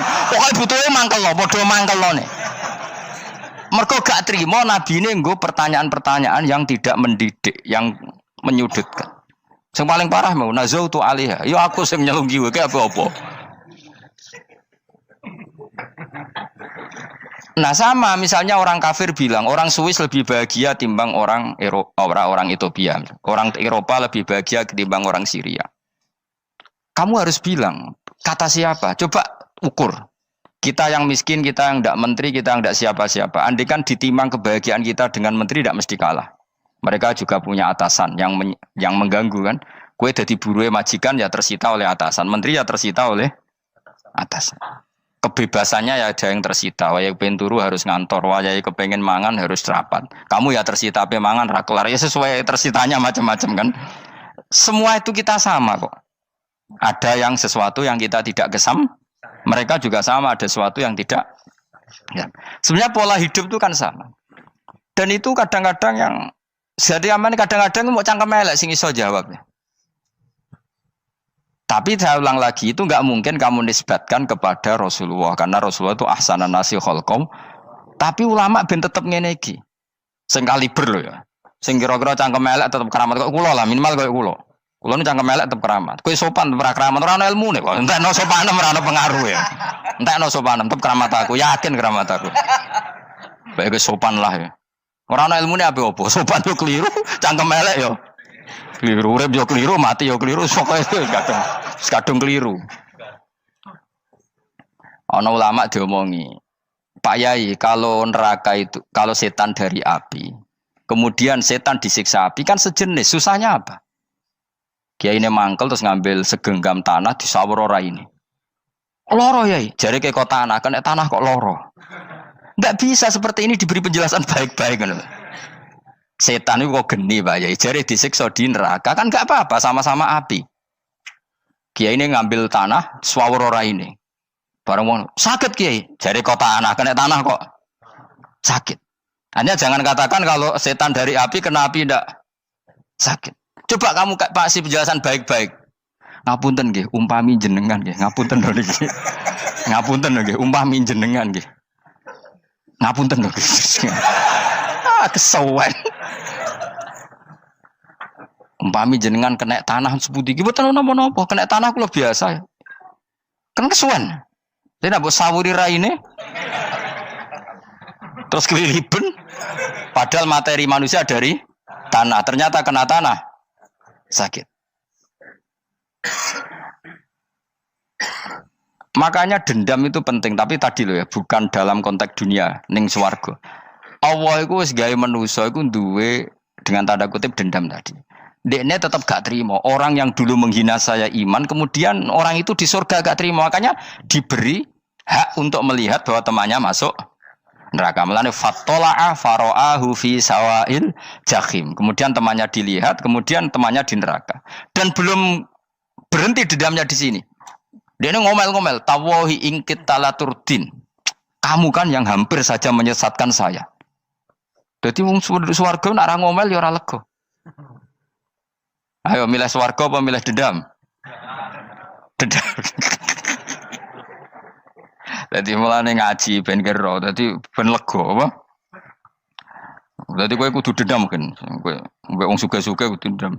Jute gak dhisik suga, saiki suga aku jebule sing mbok dendami swargane sak dhuwur. Pancet wong suga menangan.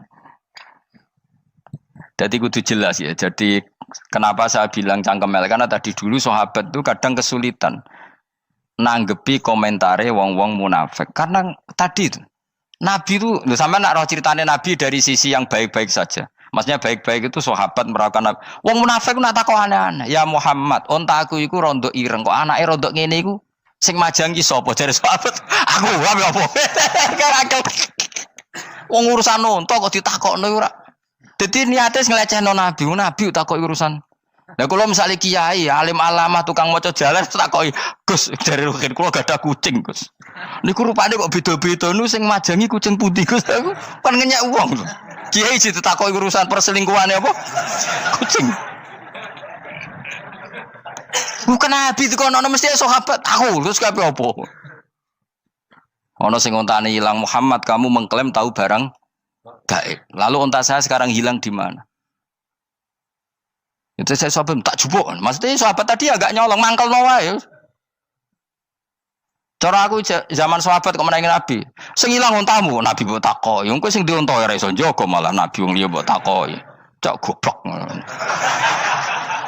Enggak mungkin seperti ini kita baik-baik saja. Jajal misalnya ke sopan, ngapunten nggih, Nabi suka nih hak mikir ya. Malah ku mau luhur kan?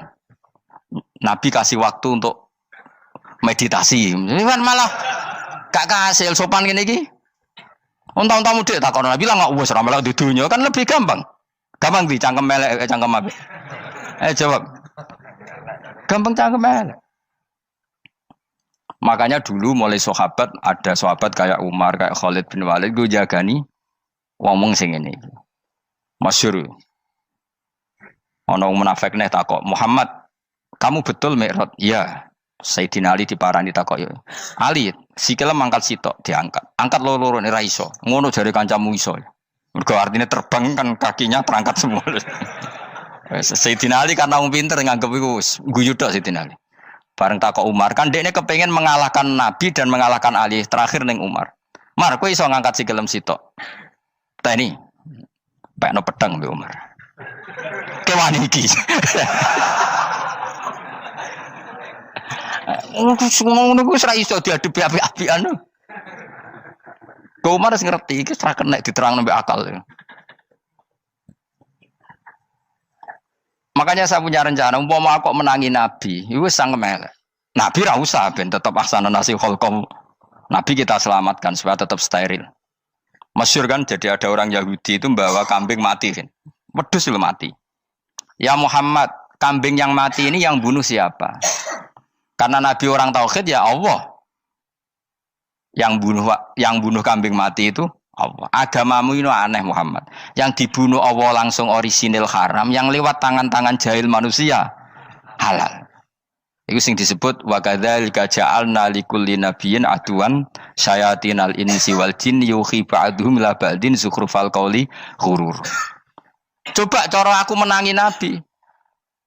Kan nak cara medis kan jelas ya, kan tentu sehat yang disembelih karena darahnya keluar. Tapi mereka ngomong wong orisinil dibunuh wong langsung kok malah haram, yang dibunuh manusia. Ini aneh mata agama. Cara aku menangi zaman Nabi, yo no pangan dhewe ngono kowe sing gampang dikira-kira, tapi ora aja Nabi lho sing ngendikan, kowe wae sing penggemar Nabi. Kancang kemelek pantes selain bakat yo ora bakal dadi nabi wis. Ya kowe nak muni halal yo pangan tekno. Kan dekne muni halal kan? Ya wis entekno. Ben do mangan apa, Badang. Tapi Nabi kan gak mungkin ngendikan seperti. Tapi sahabatnya dong ngendikan gitu. Mergo ya mangkel ngadepi. Jadi kadang-kadang orang itu gak bisa dikasih penjelasan secara apa? Baik-baik. Ya tapi tadi saya ulang lagi, kita kudu tetap nyelametno Kanjeng Nabi. Yes, mulane ulama itu keras masalah bab ngadepi wong fasik itu keras. Masyhur Sidina Ali nanti debat be orang ateis. "Ali, kowe sare terkenal sahabat Nabi paling cerdas. Umpama kowe wis mbok rewangi salat, mbok rewangi poso, kemudian sok ben mati ra ono apa-apa. Terus kowe rugi, mbok rewangi salat, mbok rewangi poso, mbok rewangi takwa, ternyata nanti di akhirat ndak ada apa-apa. Lan aku kan enak ning donya, gak tahu salat, gak tahu poso, jadi nanti kalau gak ada apa-apa kan gak masalah. Aku di dunia gak pernah kebebanan aturan-aturan syariat. Masyhur dawuh Sayyidina Ali. "Ingka nama taqulu sidqan atau haqqan takhallasta wa takhallasna. Wa ingka nama aqulu haqqan takhallasna wa ahlakta." Siapa lo dhewe? Jika yang kamu katakan benar, yang lolos tidak hanya kamu, saya pun lolos. Jika nanti di akhirat gak ada hisab, memang yang selamat kowe tok, aku lah yo. Selamat dong, bodoh-bodoh ra ono hisab. Ingka nama taqulu haqqan faqad takhallasta wa takhallasna. Jika yang kamu katakan benar, enggak ada hisab, maka kamu selamat, saya pun selamat rumangsamu. Tapi jika yang saya katakan benar, takhallasna wa ahlakta, saya selamat kowe rusak. Niku muga ora Sidina Ali cangkem elek tapi, muga ora Sidina Ali. Muga sing ngomong Ruhin misal. Kan cangkem elek. Karena orang seperti itu ora iso mbok terangno api-apian. Di kampunten nggih mengke delok mengke. Lho delok mengke kesuwen li. Kowe nek mati wae SMS aku malah do ndi-ndi ngomongnya. Maka jawab Sayyidina Ali, jika yang kamu katakan benar, yang selamat tidak hanya kamu, saya pun selamat karena tidak ada apa? Hisab. Tapi jika yang saya katakan benar, maka takhallasna wa ahlakta, saya selamat, kamu rusak. Mulane cara kula wong Islam kudu yakin mlebu swarga. Senajan to pun rokok sik. Saya berkali-kali bilang, kita pun nuruti khawatir. Sebenarnya sholat kita potensi gak diterima Allah karena ada ikhlas. Puasa kita juga gitu. Tapi masalahnya kubu sebelah darani siapapun mati itu masuk swarga. Lan aku kalah iklan iso kalah. Lan aku kampanye paling gampang ngaji swarga, ngaji ra paham yo swarga, go kitab ngalor ngidul yo swarga, modus gaya-gayanan yo swarga. Ngaji mergo mangkel bojo yo swarga. Ngaji nglalekno utang yo swarga. Oh, apa kubu sebelah wae swarga terus bosok kene sing iman kok. Swarga. Soal akhir ki mlebu neraka tak kandhani wis enteni sik sabar. Pada akhirnya tetap masuk swarga. Pada akhirnya kapan? 10.000 tahun apa ya ora. Ayo ora kepengin orang nglakoni kok. Jadi ini penting ya. Jadi kita harus terbiasa berpikir secara tadi ya. Sarohku sahabat ulama itu nak ngadepi wong fasik itu akhirnya cangkem elek. Mergo kadang penjelasan lebih gampang. Cuma tadi saya ulang lagi, Nabi harus kita selamatkan. Tajane Nabi Ibrahim yang podo parah. Jadi ketika beliau mematahkan semua berhala yang kecil kan kapaknya dikalungkan berhala yang bareng ditakoi. Him siapa yang melakukan itu? Takono sing nggo kapak, ora nggo kapak. Jare ketuane wong kafir, utekem lho him wong karuan berhala bukan nakoki, ora karuan iso ngomong bukan nakoki. Lah utekem ning ndi karuan ora ngomong mbok sembah. Berhubung Nabi Ibrahim darane ngendikan, lah sing nyora aku. Lah yo muga iku ora nabi, iku cangkem elek ta cangkem apik. Muga ora nabi lho. Mergo Nabi Ibrahim diutek-utek, utekem lho, mu karuan berhala watu kok kon nako. Jare Ibrahim utekem tak kok karuan watu kok mbok sembah. Iso diterangno api-apian. Ngapunten nggih. Ngapunten sanget niki niku. Kesuwen yakin kesuwen. Lah cuma ke mari siko nabi ku ya iku netok sing cangkem elek iku. Tapi ora demi hak, demi hadun. Nah lha iku sing mari elek. Apa logikanya? Saiki musuh dhisik musuh saiki gabung kuwi barang-barang donya kok mbok soal. Nyoalu barang akhirat itu keren apa? Apa susahe ning donya nggo sujud, apa susahe ning donya nggo ibadah iku keren. Nyoal kok trimo. Dhisik musuhan kok saiki rukun ben donya kok mbok soal ben wis jegeman santriku di sini aku. Ciri utama wong apik nyebalano barang dunya, tapi nek akhirat seri. Kayak aku mestine paten soalku wis ngaji jalalan kok gak dadi wali ku maksudnya piye? Tak ulang mulai 2005 kok ora alim-alim maksud. Tapi kita wari jawaban tawaduk. Ya tak wari jawaban apa? Karena kita ndak ingin nyaingi guru apalagi melangkahi. Ya tak warai ya. Jadi sajane kula saged alim Gus, tapi mboten sae nglangkahi guru. Mulane kula nyuwun pangeran tetep bodho. Kersane tetep sopan, tidak nglangkahi. Setuju ya? Dadi soalnya enggak takoki. 2005 lho kan 2005. Berarti pirang tahun? 14 tahun. Tak takoki dadi mubalek yo ora, khotib yo ora. Krungu kabar Ruhin Wali yo ora. Nuruti kecewa. Tapi setelah ada jawaban tawaduk ya soleh. Memang enggak baik, murid nyalip guru itu enggak baik. Ya ora apik, ora iso ya ora ros pokoke. Jelas gitu. Terus niki bukti orang soleh itu boleh berteman orang macam-macam. Bernya ini ahlul jannah bercerita dulu punya teman ateis. Jelas gitu. Yang teman itu mengingkari adanya hari kebang, tapi nyatanya orang soleh ini tetap masuk surga. Artinya apa? Pertemanan di dunia sama orang ateis ini tidak menghalangi dia masuk surga. Tentu ya sebatas pertemanan. Ora konco golek demenan iku ora jenenge konco iku. Maksudnya berteman mungkin satu kantor atau ditakdir tetangga atau ditakdir apa. Tentu tidak ngikuti apa kemaksiatannya, tapi tetap berteman. Karena istilahnya ini kanali korin, saya punya teman sohibun yungkirul ba'sa, saya punya teman yang mengingkari hari kebangkitan, yang teman itu setiap kali ketemu saya mencibir saya, inna kalaminal musad dikin aidza mitna wa kunna turaba wa idzaman inna lamadi madinun. Teman saya itu selalu mencibir, masa kita nanti dibangkitkan lagi padahal kita sudah jadi debu dan jadi tulang belulang. Lalu teman saya ini nasibnya gimana? Bersama Allah dipertontonkan, contohnya teman itu masuk neraka. Intinya apa? Orang soleh ini ketika di dunia punya teman orang tidak soleh, dan itu tidak disalahkan Allah. Tetap dia ahlil jannah, dan temannya karena salah tetap ahlin. Nah, hanya gak ada cerita terus berhubungi kancamu, kowe mlebu neraka ndak. Makanya kita rileks saja di Indonesia. Kancanan tonggo macam-macam tenang aja.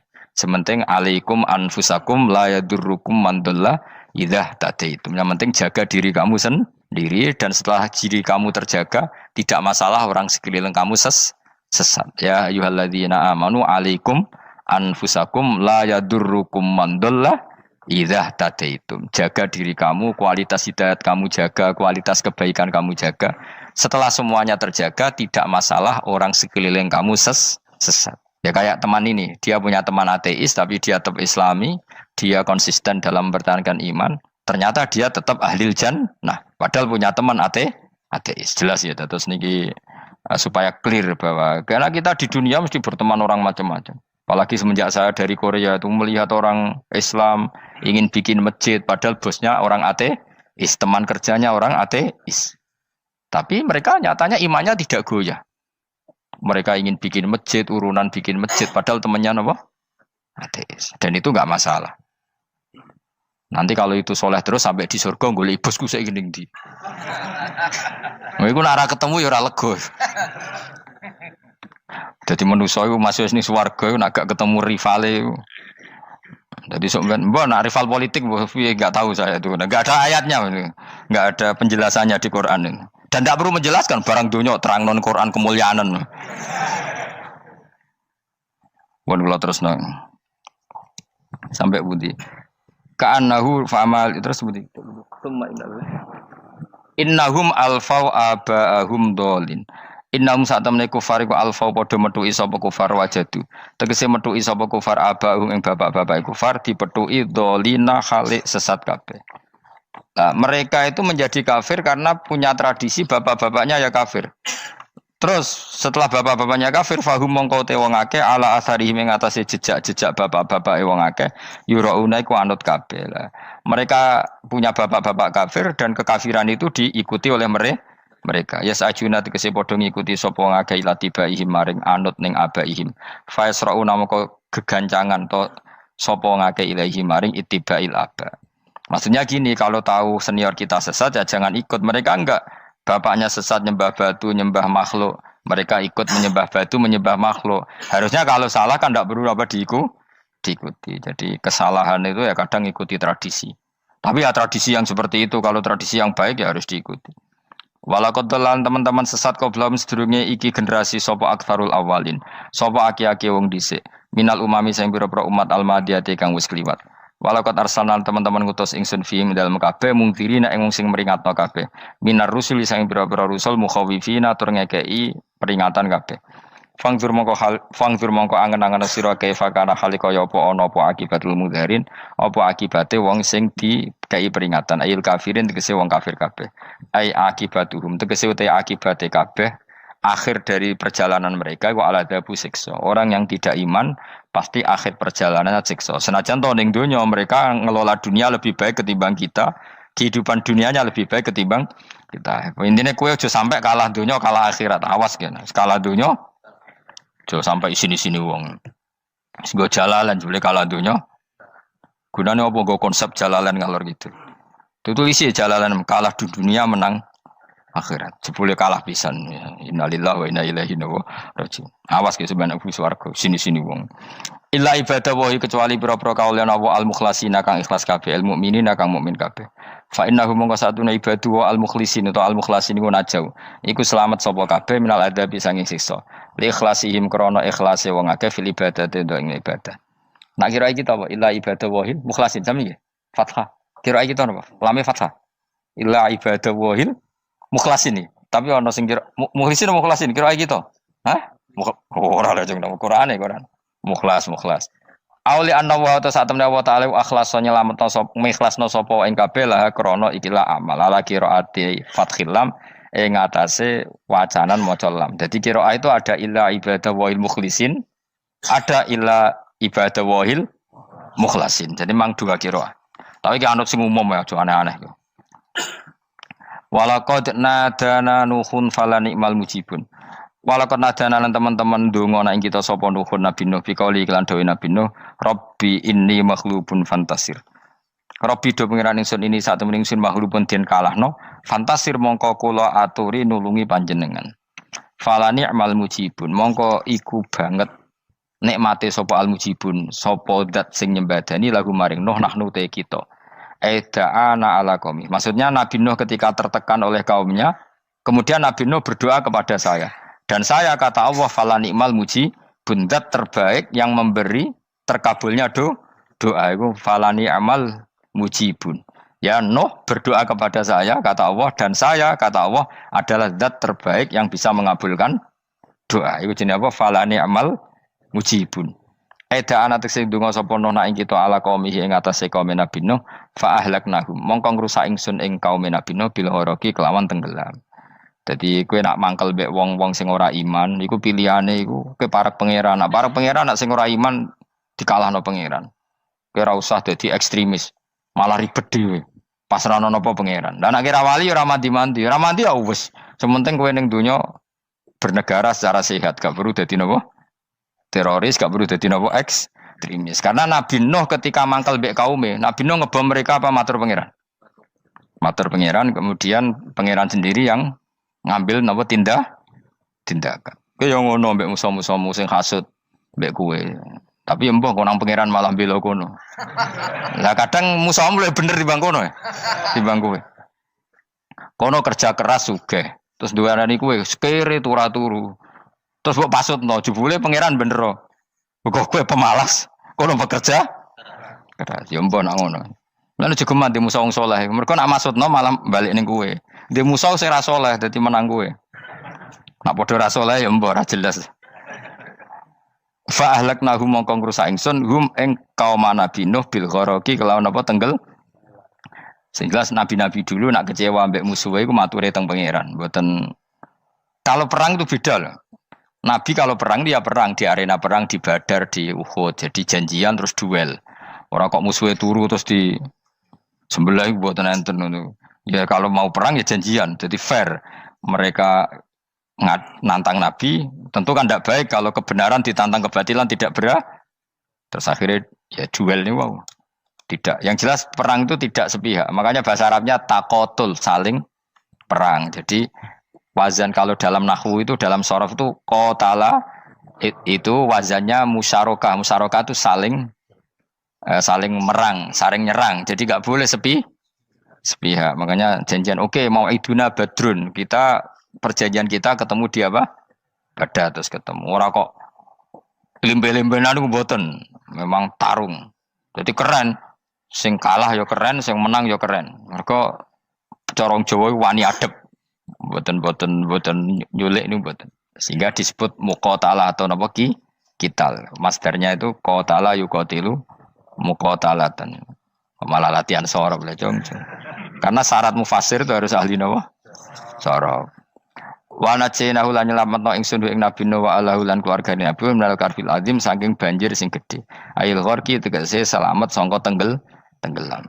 Wa ja'alna lan gawe ingsun zuriyata yang anak turun Nabi Nuhum al-bakin. Fanasu mongko te manusa kuluhum sakabeh nasikum minasli sanging turun Nabi Nuh alaihis salam.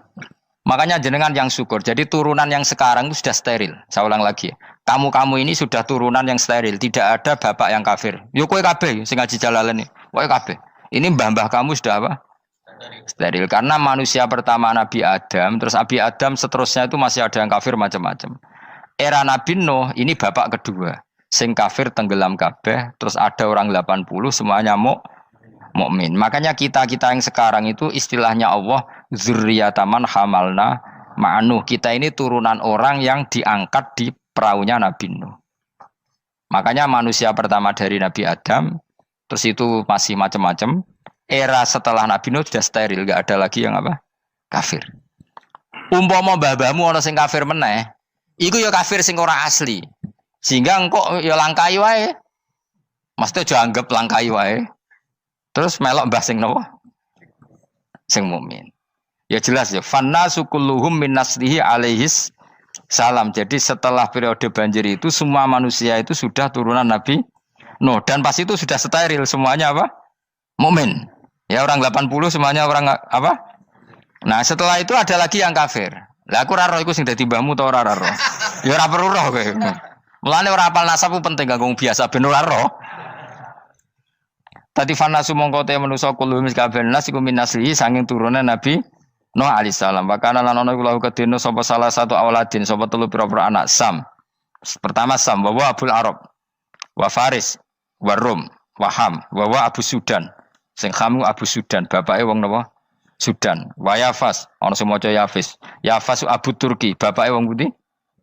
Wal Khazar, wa Ya'jud wa Ma'jud wa Magunalika. Mbah kowe minduane sing tira babamu sing Abul Arab ira ngembesek. Persi kita ya kurang ganteng. Rom kira ora wong Itali. Kowe turunan ndi? Ham iku paling Abu Sudan wong ireng-ireng. Paling iku. Wis ben ngono, ben wis. Wa tarakna alaihi fil akhirin. Wa tarakna lan nyisano ingsun apa koina tegese nyisano ingsun ali ngatasin Nuh tak sisano sanaan khalid dadi pangaleman hasanan kang apik fil akhirin ing dalem periode-periode sing akhir minal anbiya sing pira-pira nabi wal umami lan pira-pira umat ila yaumil kiamat itu maka maring dina kiamat. Nuh jejak-jejak kebaikannya akan saya maklumatkan kebaikannya sampai ila yaumil kiamat. Mulane ra ono barokah kados ngaji jenengan kudu syukur ngaji. Misalnya Nabi Nuh dititahno Allah akan dipuji ila yaumil kiamat. Yang muji siapa kalau enggak kita-kita ini? Barokahnya ngaji, kita tahu kehebatan Nabi Nuh, kita tahu sejarahnya Nabi. Berarti yang muji Nabi Nuh siapa? Ya kita-kita ini yang ngaji. Andai kan tidak ada yang ngaji, orang tahu enggak tentang Nuh? Enggak tahu kan? Makanya banyak wali yang enggak suka doa. Bukan karena anti doa enggak. Katanya saya yang didoakan para yang sudah meninggal. Karena yang sudah meninggal itu sangat mencintai kita. Lan kula itu termasuk ulama sing jarang ndonga. Nggih ndonga tapi juarang banget. Ora koyo kowe men ndonga ora tau mandi. Kula nu jarang ndonga karena dawuh Kanjeng Nabi, siapapun yang menghidup-hidupkan sunnahku otomatis layak mendapat doaku. Dawuh Nabi masyhur, ala khulafai rahmatullah. Siapapun yang mengganti saya berhak dapat rahmatnya Allah. Manhum ya Rasulullah. Siapa itu? Alladzina yuhyuna ma amatahun nas min sunnati, orang yang menghidup-hidupkan sunnahku yang sudah mati. Coba Nabi Nuh sekarang dapat titah dipuji di dunia ila yaumil. Yang muji siapa coba? Kita-kita kan. Karena kita menerangkan sejarah Nabi Nuh bahwa beliau adai ilallah, beliau konsisten berjuang ilat tauhid. Coba kalau tidak ada orang ngaji, siapa yang tahu Nabi Nuh? Man huwa, siapa dia? Kan tidak ada yang peduli. Itu kayak kasus Musaddaq dulu. Katanya Musaddaq kan punya pengaruh 40.000 orang yang ngakui Musaddaq itu Nabi. Ternyata itu keliru, itu hoax. Saya termasuk orang yang menanyai kenapa mereka menabikan Musaddaq. Tak tanya, kenapa kamu percaya Musaddaq Nabi? Memangnya kenapa kalau dia Nabi? Ya, kamu tahu Nabi apa? Nabi itu apa? Tidak tahu. Iya gitu sih. Makanya saya itu menyayangkan ada berita. Sebenarnya yang mereka mengatakan Musaddaq Nabi itu tidak tahu Nabi apa itu tidak tahu. Cuma mereka percaya demokrasi. Kalau dia ngaku Nabi susahnya apa sih? Pikirannya itu. Susahnya apa kalau dia Nabi? Lah kamu tahu Nabi apa? Enggak tahu jadi. Repot kan? Itu kan seperti orang pakai nama Ghazali tapi enggak tahu sakralnya Imam Ghazali. Akhirnya ngefly. Jenenge Abdul Qadir Jilani beling ora karuan. Mergo ya ora roh. Ya kok jenenge Mustofa ini. Orang pilihan tapi ya kelakuane ngene iki ngono. Aduh Ruhin jus wong sing tukang istirahat.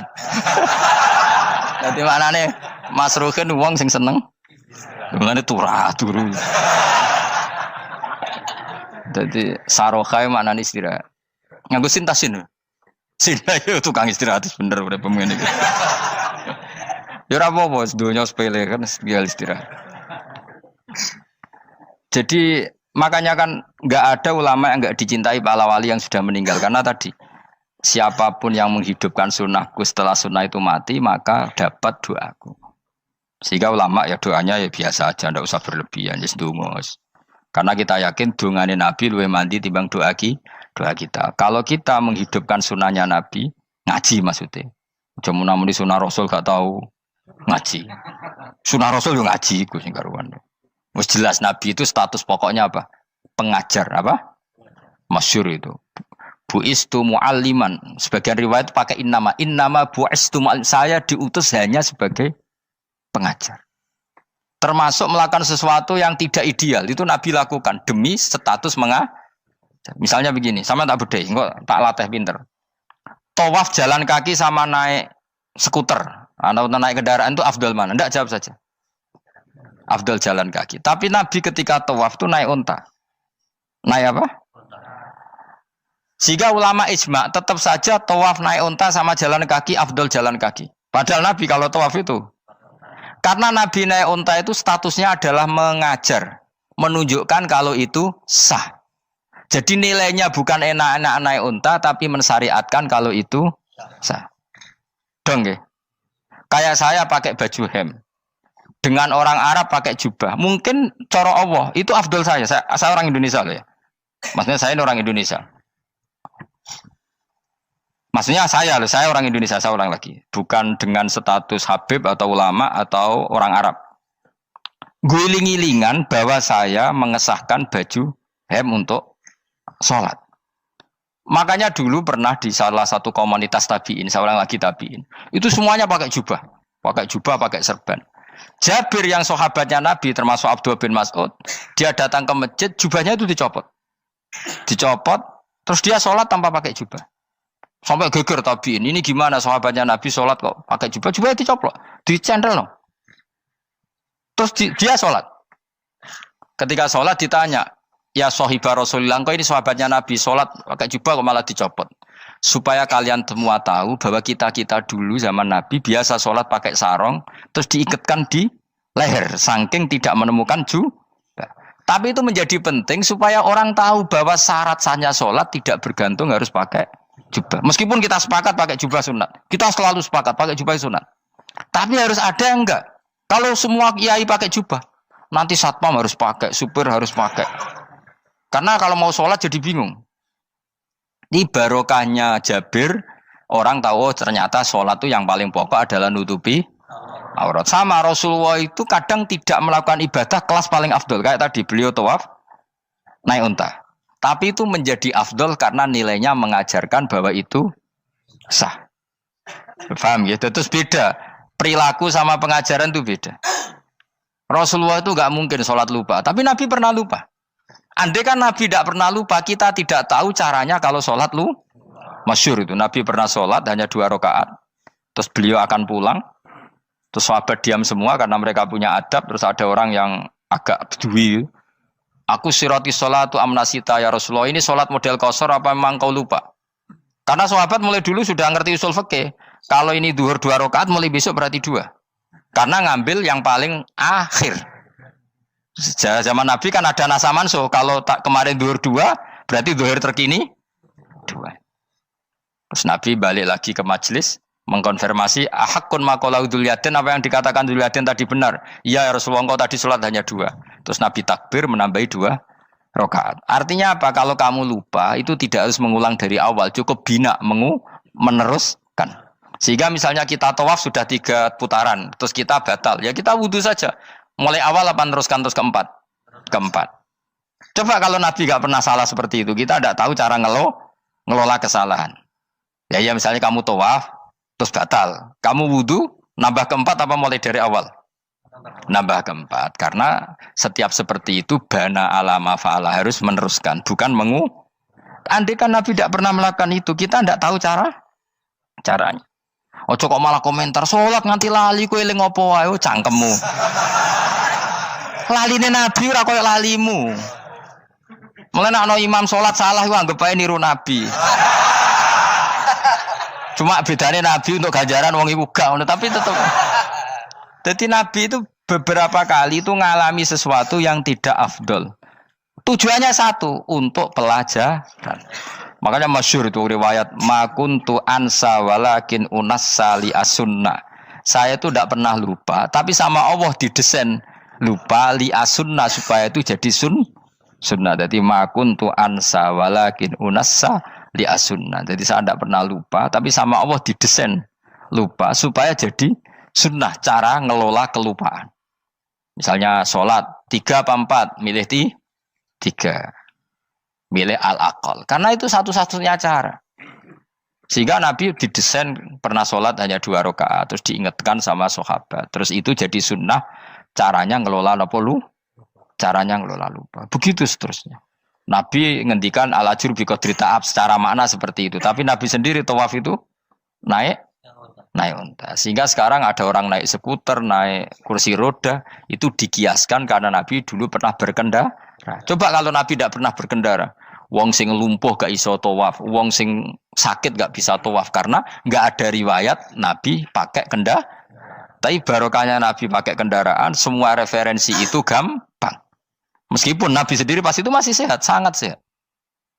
Tapi biar jadi sunnah, kalau seperti itu tidak apa. Karena tadi Nabi itu yang penting buistu mu'alliman, saya diutus sebagai pengajar. Kadang Nabi melakukan sesuatu itu tidak ideal. Tapi tidak ideal yang akhirnya malah lebih ideal ketimbang ideal kita. Karena apa? Nilainya taklim, mengajarkan. Itu masyhur itu dalam ilmu ushul fikih. Jadi yang dilakukan Nabi jaiz, biasa-biasa saja atau boleh, itu statusnya bagi Nabi adalah fardhu ain karena liwujubi taklim, karena menjadi kewajiban mengajar. Masyhur itu jadi dalam usul fikih itu. Karena Nabi berkeharusan menjelaskan. Sehingga kamu jangan tanya, apakah yang dilakukan Nabi itu mesti kelas paling utama? Jawabannya ya, misalnya gini. Nabi itu sangat mencintai Qiyamul Lail. Sangat-sangat mencintai Qiyamul Lail. Tapi Nabi hari keempat itu sudah gak mau ikut sholat di masjid. Terus ada riwayat, kubu sebelah bilang Nabi baru sholat 2 rakaat terus enggak. Ada yang bilang 8. Macam-macam. Nah, yang jelas orang sepakat riwayat itu, hari keempat Nabi sudah gak sholat di masjid. Dan itu bagus bagi Nabi, meskipun bagi kita agak bagus. Kenapa? Andai kan Nabi sholat Qiyamul Lail selalu di masjid dan selalu 20 rakaat atau selalu 8 rakaat, pasti orang ngira itu fardhu ain. Bahwa Qiyamul Ramadan harus apa? Di masjid. Dan harus 20 rakaat atau 8. Tapi Nabi dari awal sholat itu tidak konsisten. Kadang 2 rakaat, kadang 4 rakaat, kadang 6 rakaat, kadang 9 rakaat langsung, tanpa salam. Full langsung salam. Kadang 2 salam, kadang 9 rakaat. Full langsung salam. Akhirnya apa? Imam Syafi'i berkesimpulan yang namanya tasyahud awal itu sunat. Kamu sekarang sholat duhur, keyakinan kamu tasyahud awal sunat gak menurut mazhab Syafi'i? Sunat kan? Karena Nabi pernah sholat malam 9 rakaat langsung tanpa tahiyat. Salam 1. Nah karena Nabi tidak konsisten juga beberapa kali meninggalkan itu, umatnya tahu kalau tarawih itu sunat. Sehingga bakul mie ya tetap adol mie, yang tatpam tetap jaga. Dan orang tidak akan mencibir itu karena memang ada yang pulang tarawih, ada yang enggak, dan itu kebanyakan. Ya barokah Nabi tadi. Loh saya betul, saya itu tidak sombong. Saya itu punya pondok, punya santri banyak. Sampai sekarang saya kadang ya tidak tarawih, ya ora delik biasa. Supaya orang tahu kalau itu mah enggak wajib. Tapi berhubung saya nama kadung apik, ngono ku ya ora dadi jatuhku, aman. Tapi sebenarnya hatiku yo nangis, kangen kula mbek pangeran. Lu Nabi sangat kangen mbek pangeran, tapi kalau melakukan ibadah secara terbuka semua pasti dikira itu wajib dan itu memberatkan umatnya. Nah, kowe ora usah ngono, kowe ora usah terus niru Nabi, kadang-kadang ra traweh niru Nabi. Kowe bolak-balik wong ora ngarah, anut kowe ora ngarah. Mulane traweh wae, nek kowe bareng traweh wae. Kok GR apa ono sing nyoroti perilakumu ora ngarah. Makanya kenangannya Sayyidah Aisyah itu, kenangannya beliau itu wa in, sama siapa teks hadisnya ini ada di Sahih Muslim, wa in kana Rasulullah la yadaul amal wa yuhibbuhu makhafata ayyufrada alaihim. Sungguh Rasulullah itu sangat mencintai amal tapi beliau terpaksa meninggal. Jadi Nabi itu sangat merindukan amal tapi terpaksa beliau meninggalkannya takut itu dianggap wajib. Misalnya Nabi siwakan. Kebayang nggak kalau kamu bangun tidur nemu bupati nggak kebayang, nemuin presiden apalagi nggak kebayang. Lalu kamu bangun tidur langsung sholat, wudhu terus sholat tanpa siwakan, kebayang nggak? Kan nggak kebayang. Jika kata Nabi, umpama saya itu tidak memikirkan umat saya, sikatan itu tak wajibkan setiap orang mau sholat. Wong kita mau ketemu presiden, menteri saja, bangun tidur mesti sikatan dulu baru ketemu. Masa ketemu Allah tidak sikatan? Artinya Nabi itu nggak kebayang, nggak pakai siwak tuh nggak kebayang, karena mau sowan pangeran. Padahal lisannya Nabi sudah thayyib, sudah wangi. Tapi Nabi terpaksa kadang-kadang meninggalkan siwakan itu karena takut nanti dikira wajib. Kayak apa Nabi? Artinya Nabi pas siwakan ya baik karena menunjukkan itu sunnah, pas tidak juga baik karena ini menjadi pelajaran kalau itu tidak wajib. Lah nek kowe pas ra siwakan mergo dablek ngono lho. Mulane kowe ojo kan jajal ya kangkang sing biasa rokokan, bariku ana komat langsung salat tas siwakan. Sing biasa ngaji sore iku lho ora usah contoh ado-ado. Gak kelakuanem lho. Iku perkara niru Nabi ta perkara rasa-rasane jawab. Jadi Nabi itu beda. Perilaku apa saja itu jadi teladan, akhirnya jadi referensi. Begitu juga Nabi yang mensunatkan sunat safar, sunat kudum. Tapi Nabi beberapa kali ada sholat. Ada sahabat yang selalu sholat safar. Kalau pergi sholat, kalau datang sholat. Sampai Nabi ya disalahno. Agama ora ngene iku, Cung. Aja nemen-nemen. Wala yusyadza hadatina ahadun ila ghalabu. Sing tenanan nyekeli agama, iku kok mesti kalah. Nak kalah terus bosen. Utawa tukang nyalahno wong liya. Coba kamu kalau gak pernah tahajud, roh wong turu terus mbok arani Zaid turu, Ruhin turu. Jajal kita tahajud 2 minggu. Oh kebo turu. Lha tahajud 2 minggu ngebok-ngebokno wong kan itu. Mulane salehmu bahaya. Mulane aku seneng saleh pas-pasan ini seneng. Sekali over sithik mesti cangkemmu elek. Aku yakin lho. Wis rai-rai ini ketara, aku sapal. Jajal kowe sing ngaji aku kon tahajud seminggu roh wong turu. Ngorok pisan. Oh ning donya pisan turu kebo. Padahal lagi rong kayak apa kalau kita tahajud setahun. Mulane orang ngekeki rezeki kita tahajud wis diangen-angen iku kira-kira oh bahaya aja iki nak tahajud. Tapi aku tetap sunat tahajud, tapi kelakuannya belum dijogo maksudnya. Ya tahajud tanpa ngritik orang. Nak kowe kuat ngono ya monggo. Tenan kira-kira cangkemmu elek sadok urip ngene-ngene wis. Ibadah pas-pasan. Wong nggo model hadis Arabi, ya Rasulullah, betul salat itu hanya 5 kali sehari ya. Enggak ada yang lain yang wajib ndak. Demi Allah saya ndak akan menambahi dan ndak akan mengurangi. Pas.